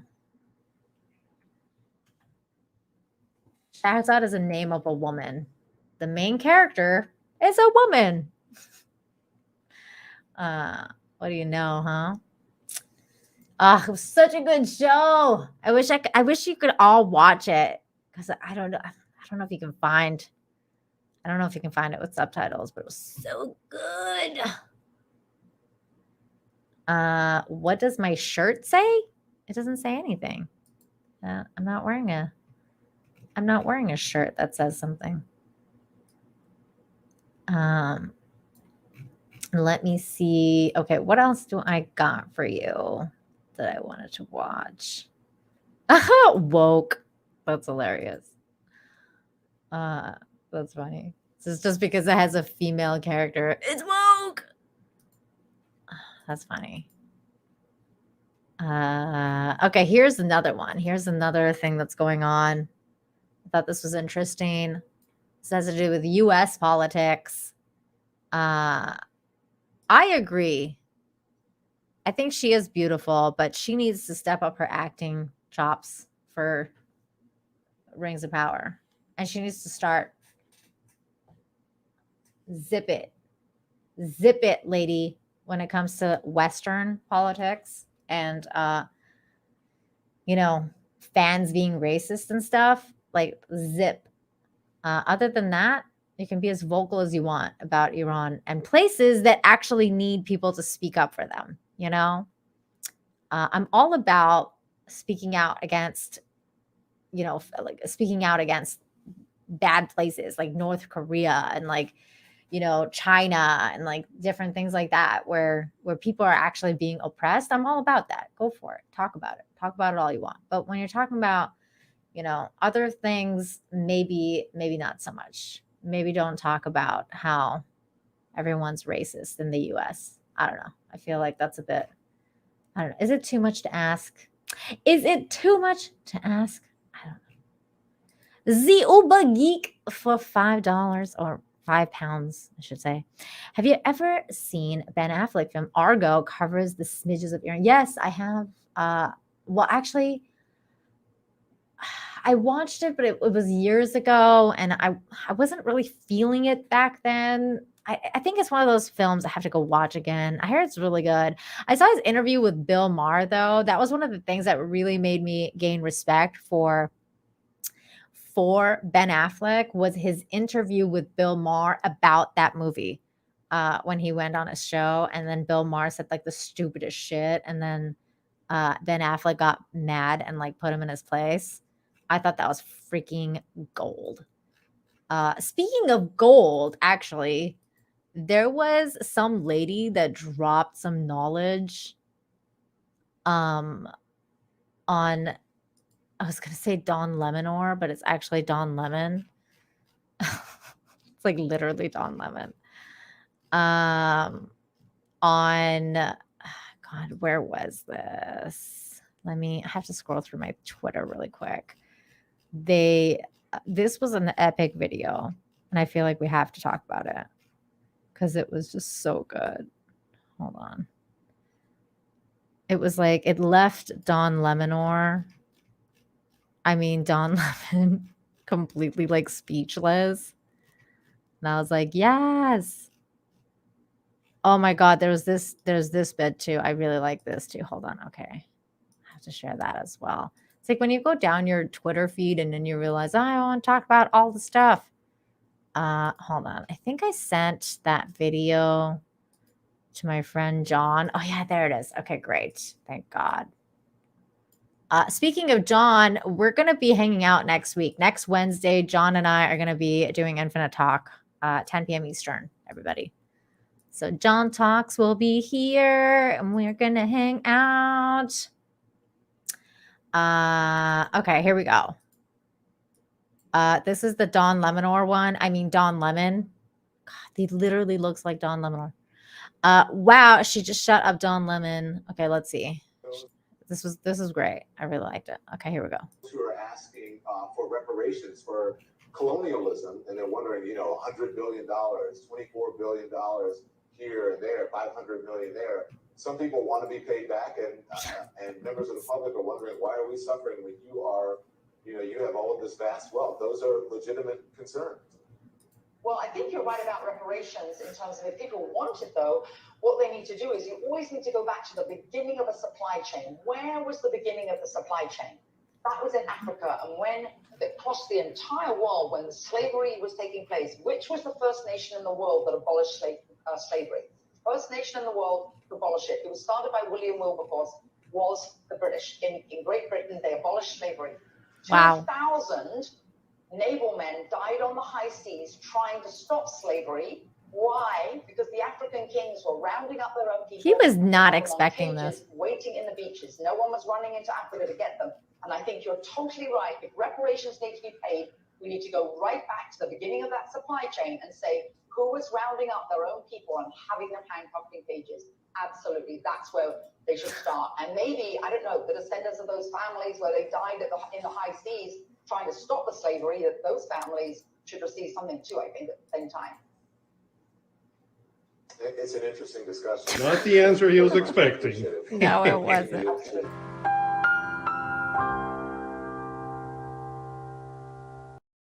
Oh, that was funny. I cracked up at that because that was a good one. That was a good one. He was just so like, wait, what? It's like, what? What'd you say? Yeah, turned down for what? Yes. That was hilarious. I really enjoyed that. Okay, this is another thing that was hilarious that happened. Shout out to the UK. Shout out to all the folks in the UK that came out to insult Justin Trudeau. Here we go. I knew you fascist! You fascist bastard, Trudeau! And I'm not done! You bastard! Trudeau! Fascist! Fascist bastard! Fascist! We hate you, son of a bitch! I love this guy. Get out of this country, you bastard! Canadian Prime. Oh, that was good. That was good. Good. You bastard! You fascist bastard! That was fucking amazing. I love that. That guy's my hero. That guy was my hero. For standing up for an LGBTQ2 plus kid. The hashtag Trudeau must go has been going strong for the past few days. He's been trying to stop it at all costs. Like he's like, gotta get rid of these fucking haters, these motherfucking haters on the internet. They're talking shit about me. That this hashtag Trudeau's gotta go has gotta go. He literally said that. It's just been one thing after another with this dude. And I think that's interesting. Hold on. Justin Roberts says, I know Nina's moved on, but Shahzad has been dubbed in Urdu, Arabic, French, Spanish, and Russian. So do I learn Farsi or one of those? So watch it. Well, I would say learn Farsi because whenever you watch something in another language, it's going to be lost in translation. So if you're going to make an effort to learn a language for a show, I would say learn Farsi. But if you're just going to learn for fun, I'd say learn Spanish because you'd probably have, a lot more use for Spanish than all the other languages. Unless Russia takes over everyone, in which case Russia might be the way to go. Maybe Chinese. Mandarin's good too, but it hasn't been translated to Mandarin. So why no English dub? Good question. Who knows? Because I think it's because of the relationships between Westerns and Iranians is no good. No bueno. So they don't really care about what we got going on. That's funny. Time Prophet. Okay, let's see. What else did I have to show you? I love that guy. You bastard! You fascist bastard! We need more of that guy. We need more of that guy. I thought I had a member message, but it doesn't seem like I do. Okay, that's fine then. We're good. Trying to keep on top of things.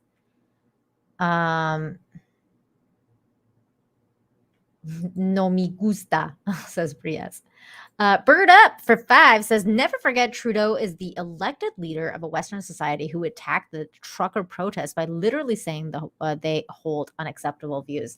And that's part of the reason that the Trudeau hashtag, the Justin Trudeau hashtag's got the Justin Trudeau's got to go hashtag has been going so strong recently.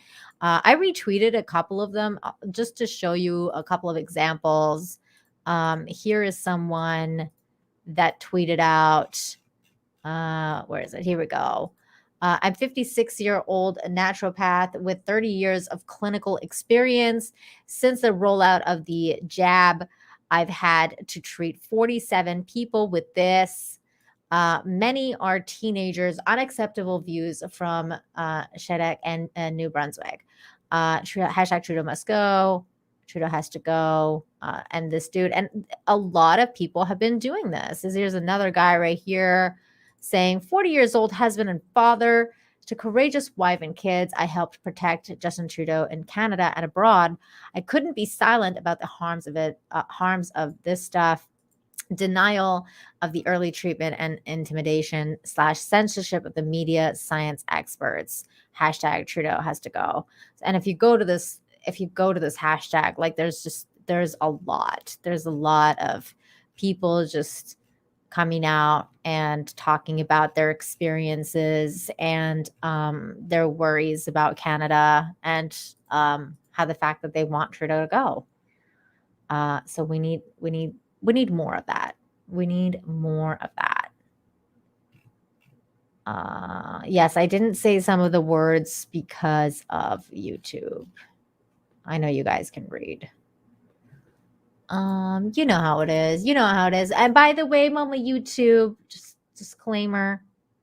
all of my thoughts are my own opinions. I'm not a doctor, so please go and visit a doctor and do what is necessary for your own well-being. Don't take my advice on anything, including, not limited to, my views about politics, because I thought that this was hilarious.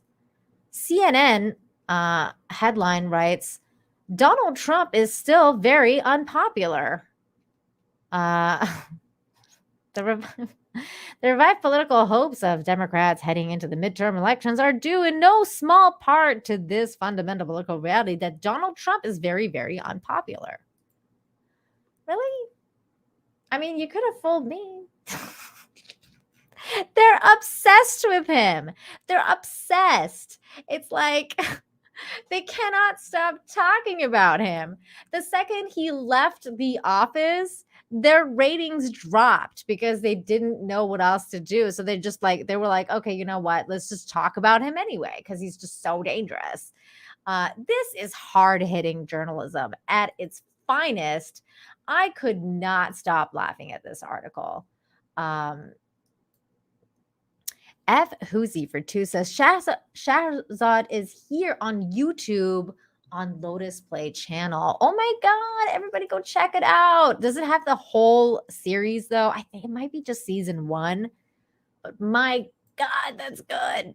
Everybody go check it out. It's really, really good. It's a really good series. But yeah, I mean, damn, Donald Trump is not popular according to CNN. I mean, can you project 1 to 3? Oh my God, it's so good. Wait, wasn't it 5 seasons though? Hang on. I thought it was 5 seasons. Maybe it was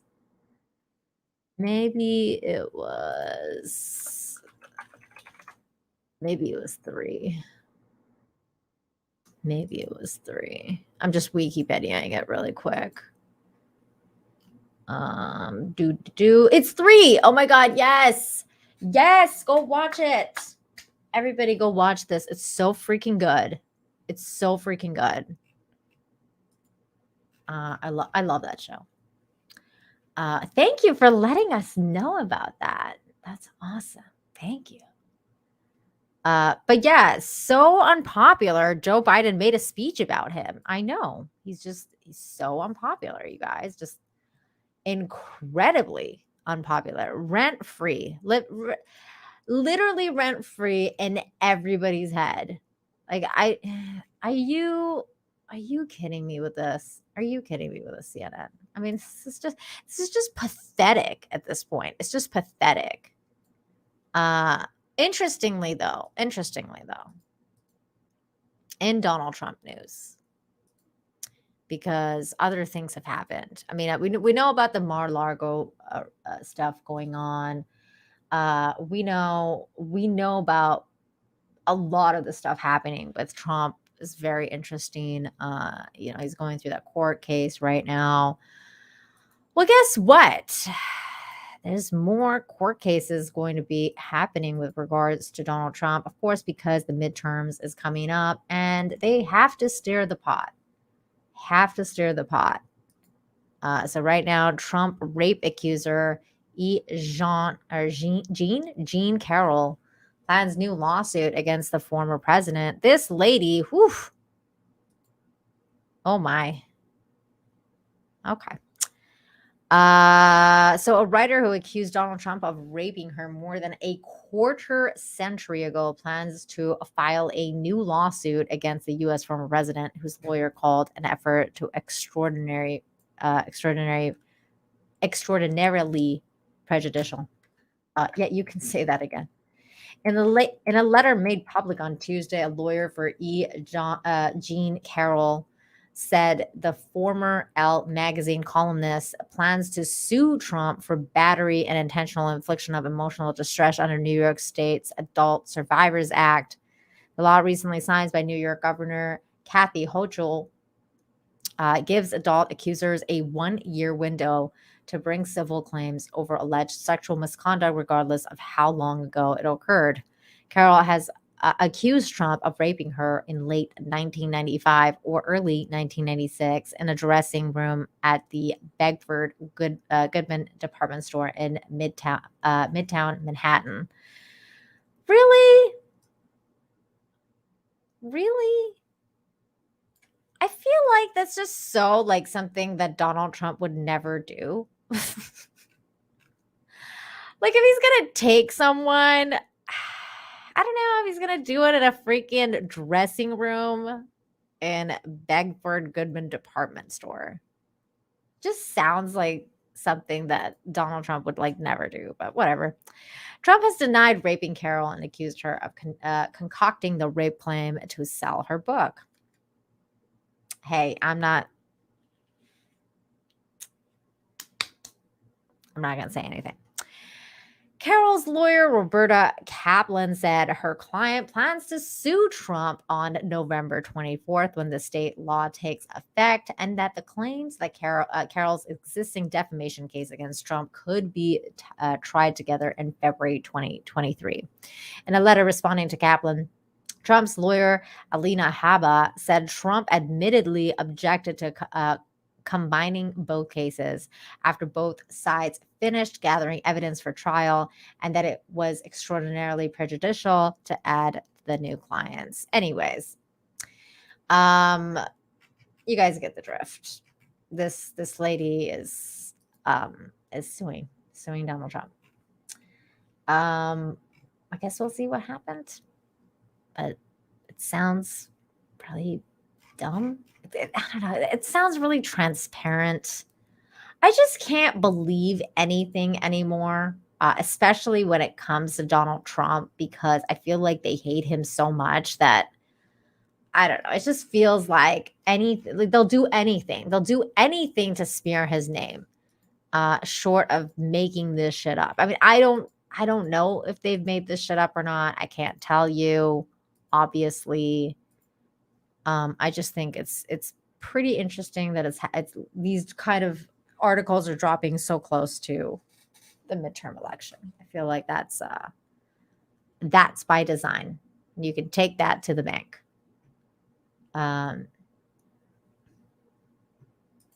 Trump is made of Teflon. I'm not even sure death will stop him. See, the thing is I feel like if Donald Trump was going to be stopped, he would have been stopped. Especially with this kind of stuff. Like, I keep saying, like, for example, if Donald Trump was on the Epstein flight logs, that would have been released probably with everyone's name redacted except for Trump's. If Trump was into anything, if Trump had skeletons in his closet, they would have gotten him for it by now. Because they hate him so much. The establishment cannot stand Donald Trump. So they would have brought him down at all costs. And that hasn't happened. So I don't think that it's going to. I don't know. But then again, who fucking knows anymore?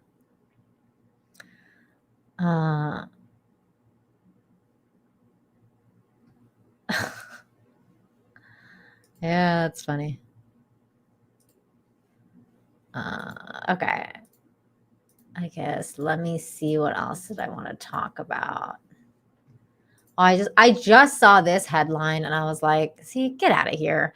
I feel like this is something, again, because of the midterms coming closer and things are happening. A lot of the places are talking about the pandemic being over, including the president of the United States saying that the pandemic is over. I thought that was interesting. Memology did a really good video on that.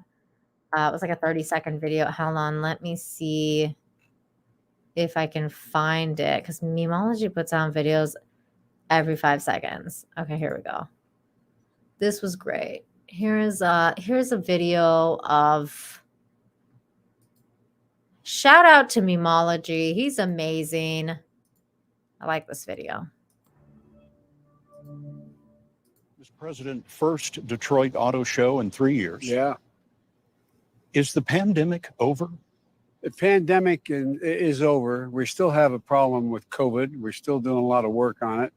But the pandemic is over. If you notice, no one's wearing masks. Everybody seems to be in pretty good Pandemic's shape. over. Hundreds more teachers fired for not getting COVID shots. New York City's Department of Education fired 850 teachers and classroom aides. That brings the total to nearly 2,000 school employees fired for not complying to the vaccine mandate. Several cities have lifted those mandates, but New York Mayor Eric Adams has kept it in place. The pandemic is over. He's so good. He's so good. He's so good. But Biden said, my point was that Biden says that the pandemic is over. Now, mind you, Biden is senile, so maybe he doesn't know what the hell he's talking about. Take that with a grain of salt. But I mean, I thought the pandemic was over long ago. But today I saw this comment or this headline. Fauci fears anti-vaxxer attitude could cause outbreaks of non-COVID diseases. Because we just have to make fucking something out of nothing. Because we just have to scare the shit out of everybody again. Because he's no longer on the top of the pyramid right now. People hate his fucking guts.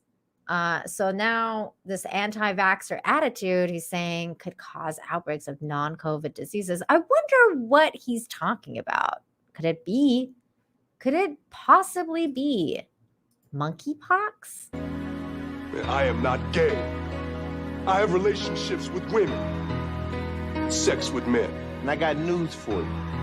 That means you're gay.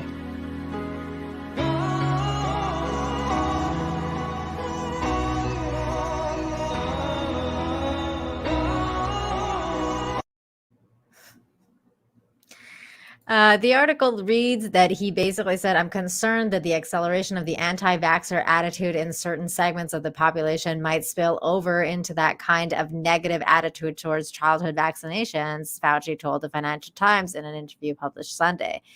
If you fall back on vaccines against common vaccine preventable childhood diseases, that's where you wind up getting avoidable and unnecessary outbreaks. Fauci announced his pending retirement from government last month. We'll see. Said political divisions is one factor driving anti-vaccine sentiment, noting how some states have not promoted COVID-19 vaccinations and Congress has failed to advance billions of dollars in funding. I have so much to say, but also so very little. What I want to say is fuck you, you piece of shit. Go fuck yourself. Sorry. Trying to stay classy, you guys, but when I read stuff like this, it brings out my rage. Fauci, who announced his pending, by the way, he announced his retirement. But who wants to make a bet? That if in November the Democrats win, which I mean, if they win, that he's going to be like, oh, you know what? I think I'm staying. By the way, I think I'm not going to retire. Because I'm pretty sure the only reason he's retiring is he fears that the Republicans are going to win and then they're going to come after his ass. And you know, his free ride of like his reign of terror is gonna be over. So he's like, you know what, I'm just gonna take my leave. But who wants to bet that that's not gonna happen? Castor Troy, you're making a point that I can't really talk about. But we all know it. It's something that we kind of all know deep down inside, but we can't really talk about it. Joe B for 10 says, no comment, just simping for Nina. Well, thank you. Really appreciate it. So yeah, I mean, I don't know how much more of this I can take. This article, there's nothing much to it. Fauci's remark comes after New York Governor Kathy. Yeah, we just talked about that. You know what else I saw the other day that I was like, you know what? All these people can go fuck themselves. All of these people, especially Fauci. I mean, Fauci can go fucking get fucked hard. I'm trying to find this other thing that I found the other day that I was like, I just want off this fucking planet sometimes. Let me see if I can track it down. Bear with me a moment because I am just scrolling through my Twitter feed because I had shared it on my Twitter feed. Where is it?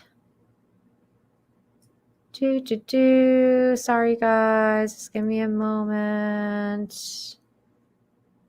Bear with me. Bear with me. Oh my God, Ezra Miller's crazy. Did we talk about that? Because he is. Ezra Miller is nuts. Oh my God, I can't find it now. Where is it? I don't see it anymore. It was what it was this commercial for kids. And it was saying that kids are basically, it was normalizing myocarditis, the commercial. And it was really, really bizarre. It was really bizarre. I can't find it though, unfortunately. Oh wells. Let's see if I can find it on the Google.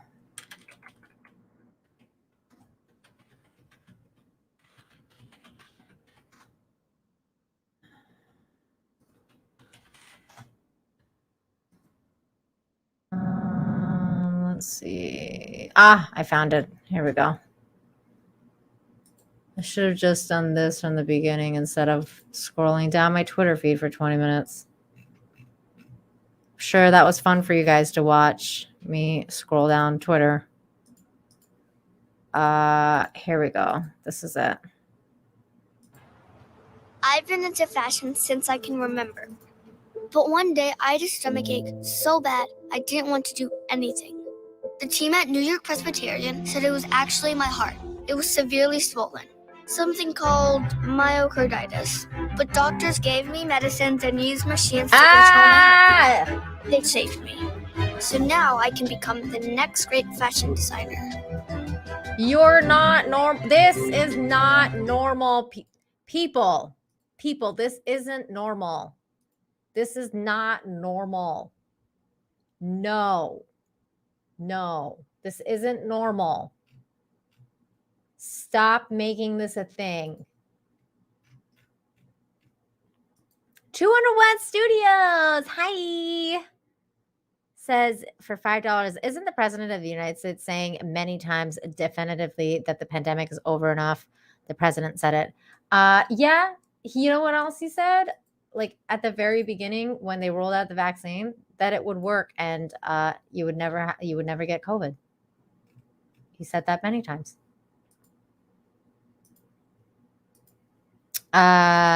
Jose Atmosphere.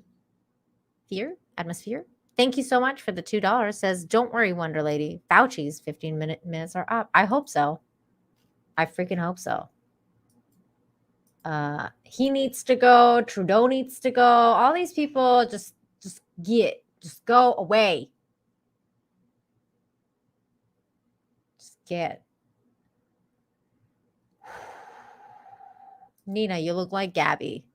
Thanks, I think. They're normalizing myocarditis in kids. They're normalizing it. I mean, it's just so bizarre. It's so bizarre. How could people believe in this shit? Here's another little bit of breaking news that I was kind of freaking out about this, you guys. I was freaking out about this because I'm a massive fan of Grand Theft Auto. So Grand Theft Auto 6 leaks, everything that's happened so far. On Sunday, September 18, massive and unprecedented leak hit one of the most anticipated games of the decade. Dozens of video files related to Grand Theft Auto began appearing on the forums of GTA forums, giving the world a first extremely unintended look at Rockstar's next game. I looked at some of the videos. Does this person link any of these? Ew. Ew.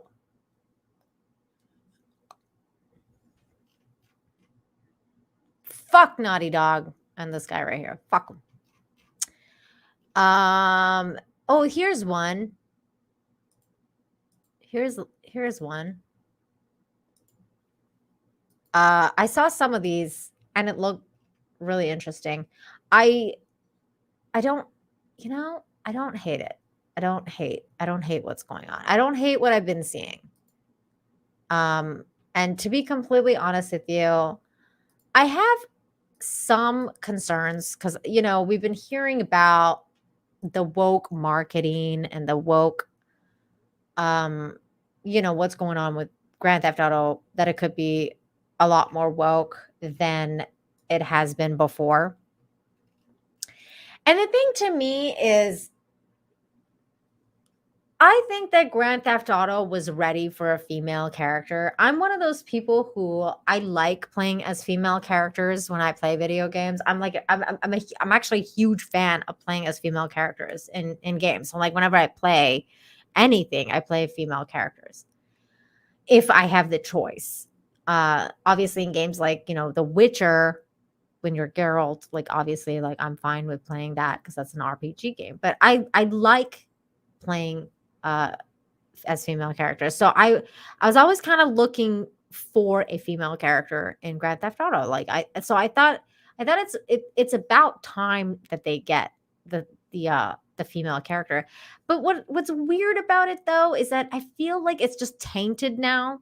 Like even though it was time for them to get it, it's like now it's tainted because everyone's going to think it's woke and it's this and it's that because it's a female character. It doesn't have to be. It doesn't have to be. I've discussed this before when I talked about like the idea that they were going to make a female character, like when a few months ago when they were talking about Grand Theft Auto and before the leaks dropped, and how they were going to have a female character, how it's going back to Vice City. Now we know that it's going back to Vice City because of the leaks for sure. But when we were talking about it, one of the people that I mentioned was this lady called Donna Letty. And I thought it would have been really cool if we've gotten a Grand Theft Auto game based on a character like her, like a character in real life who is basically a queen here in Mexico. She's like a cartel queen. They call her Donna Letty, and she's got a really, really interesting life story. So it would be really cool if they had made a female character that was kind of like a criminal female character. Would have been really cool. But now it's tainted. It's tainted.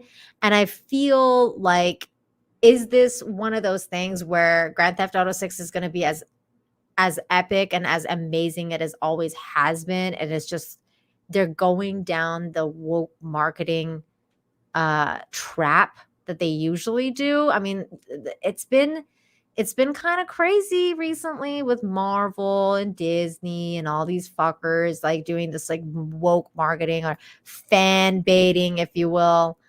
I don't know if that's going to be the case in this case. I feel like there is something to that. But I mean, who knows? Shane G says prostitute, car theft, mass murder is all good, but just make sure you use the right pronouns. And that's very valid. That's very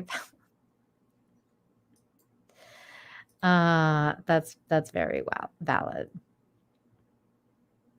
I mean, that could also be a thing. I mean, who knows? But it is. I believe there's a female character now.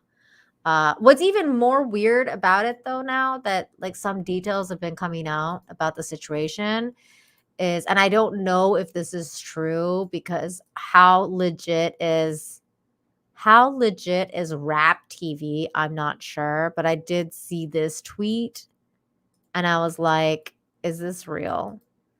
It says, breaking, the FBI believes a 16-year-old from the UK is responsible for the GTA 6 leaks. But there's no link to it or anything. So I was like, okay, where's the article? Like, who's saying this?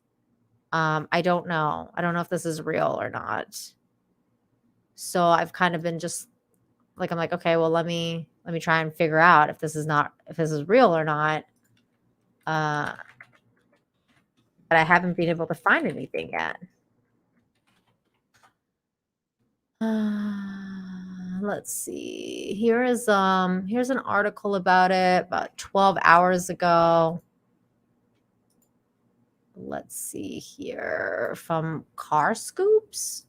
Never heard of this website before, but let's see what they have to say. The FBI investigating hacker connected to Rockstar's GTA 6, responsible for leaking dozens of videos. Blah, blah, blah. Around 90 videos were released. We know that already. Although Rockstar hasn't mentioned the FBI's involvement in communication related to Cyberpunk, the hacker who claimed responsibility also said that is behind the recent attack on hiding, blah, blah, blah, the Uber. So this article is not really saying where the person's from. So I don't know where that website is getting the UK thing from. But a lot of people are saying it's the 16-year-old. Well, that's interesting. That's interesting. 200 Watt Studios for 10. Hang on a second. I'm going to read this right after I drink some water.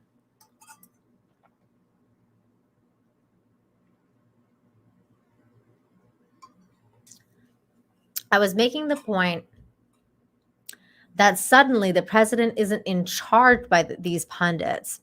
It's not really over the Dems say, which is it? He's in charge or he's not.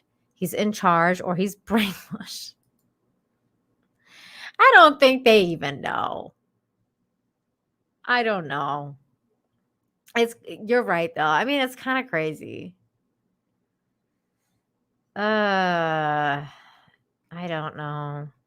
I really wonder if things are going to happen in November, like change in November.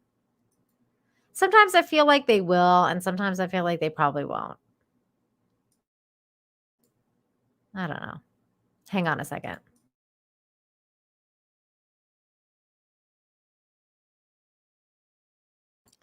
I feel like, will they really change? Like, because sometimes, I've just become so annoyed with politicians that I think that even if Republicans do win, if they're allowed to win, I feel like, are they really going to do anything? Because usually when Republicans go in power, they just fuck off like everybody else, and then they just keep going with the establishment. So I don't know. We'll see. I guess. I hope they win, and I hope they do change things, because things really need changing. And on that note, I think I'm going to call it, you guys. It's been really fun. It's been a long show, and my voice is kind of giving out on me. So I think I'm gonna call it. So thank you everybody for joining me today. Special thank you to my guest, Critical Drinker. It was amazing to have him on, and it was awesome to see you. Thank you for all the super chats, memberships, for being here, just chatting with me. Thank you guys all very much. I'll see you Friday for Infinite Hope at 2:45 Eastern. Come and get some hope, and I'll see you next time. Bye.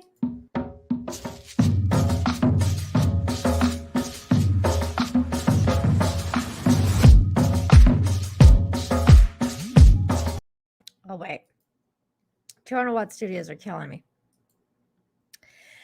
200 Watt Studios for 5 says, things may or may not change in November, but one thing that will never change is your beauty. Thank you. My voice is totally giving out now. So bye.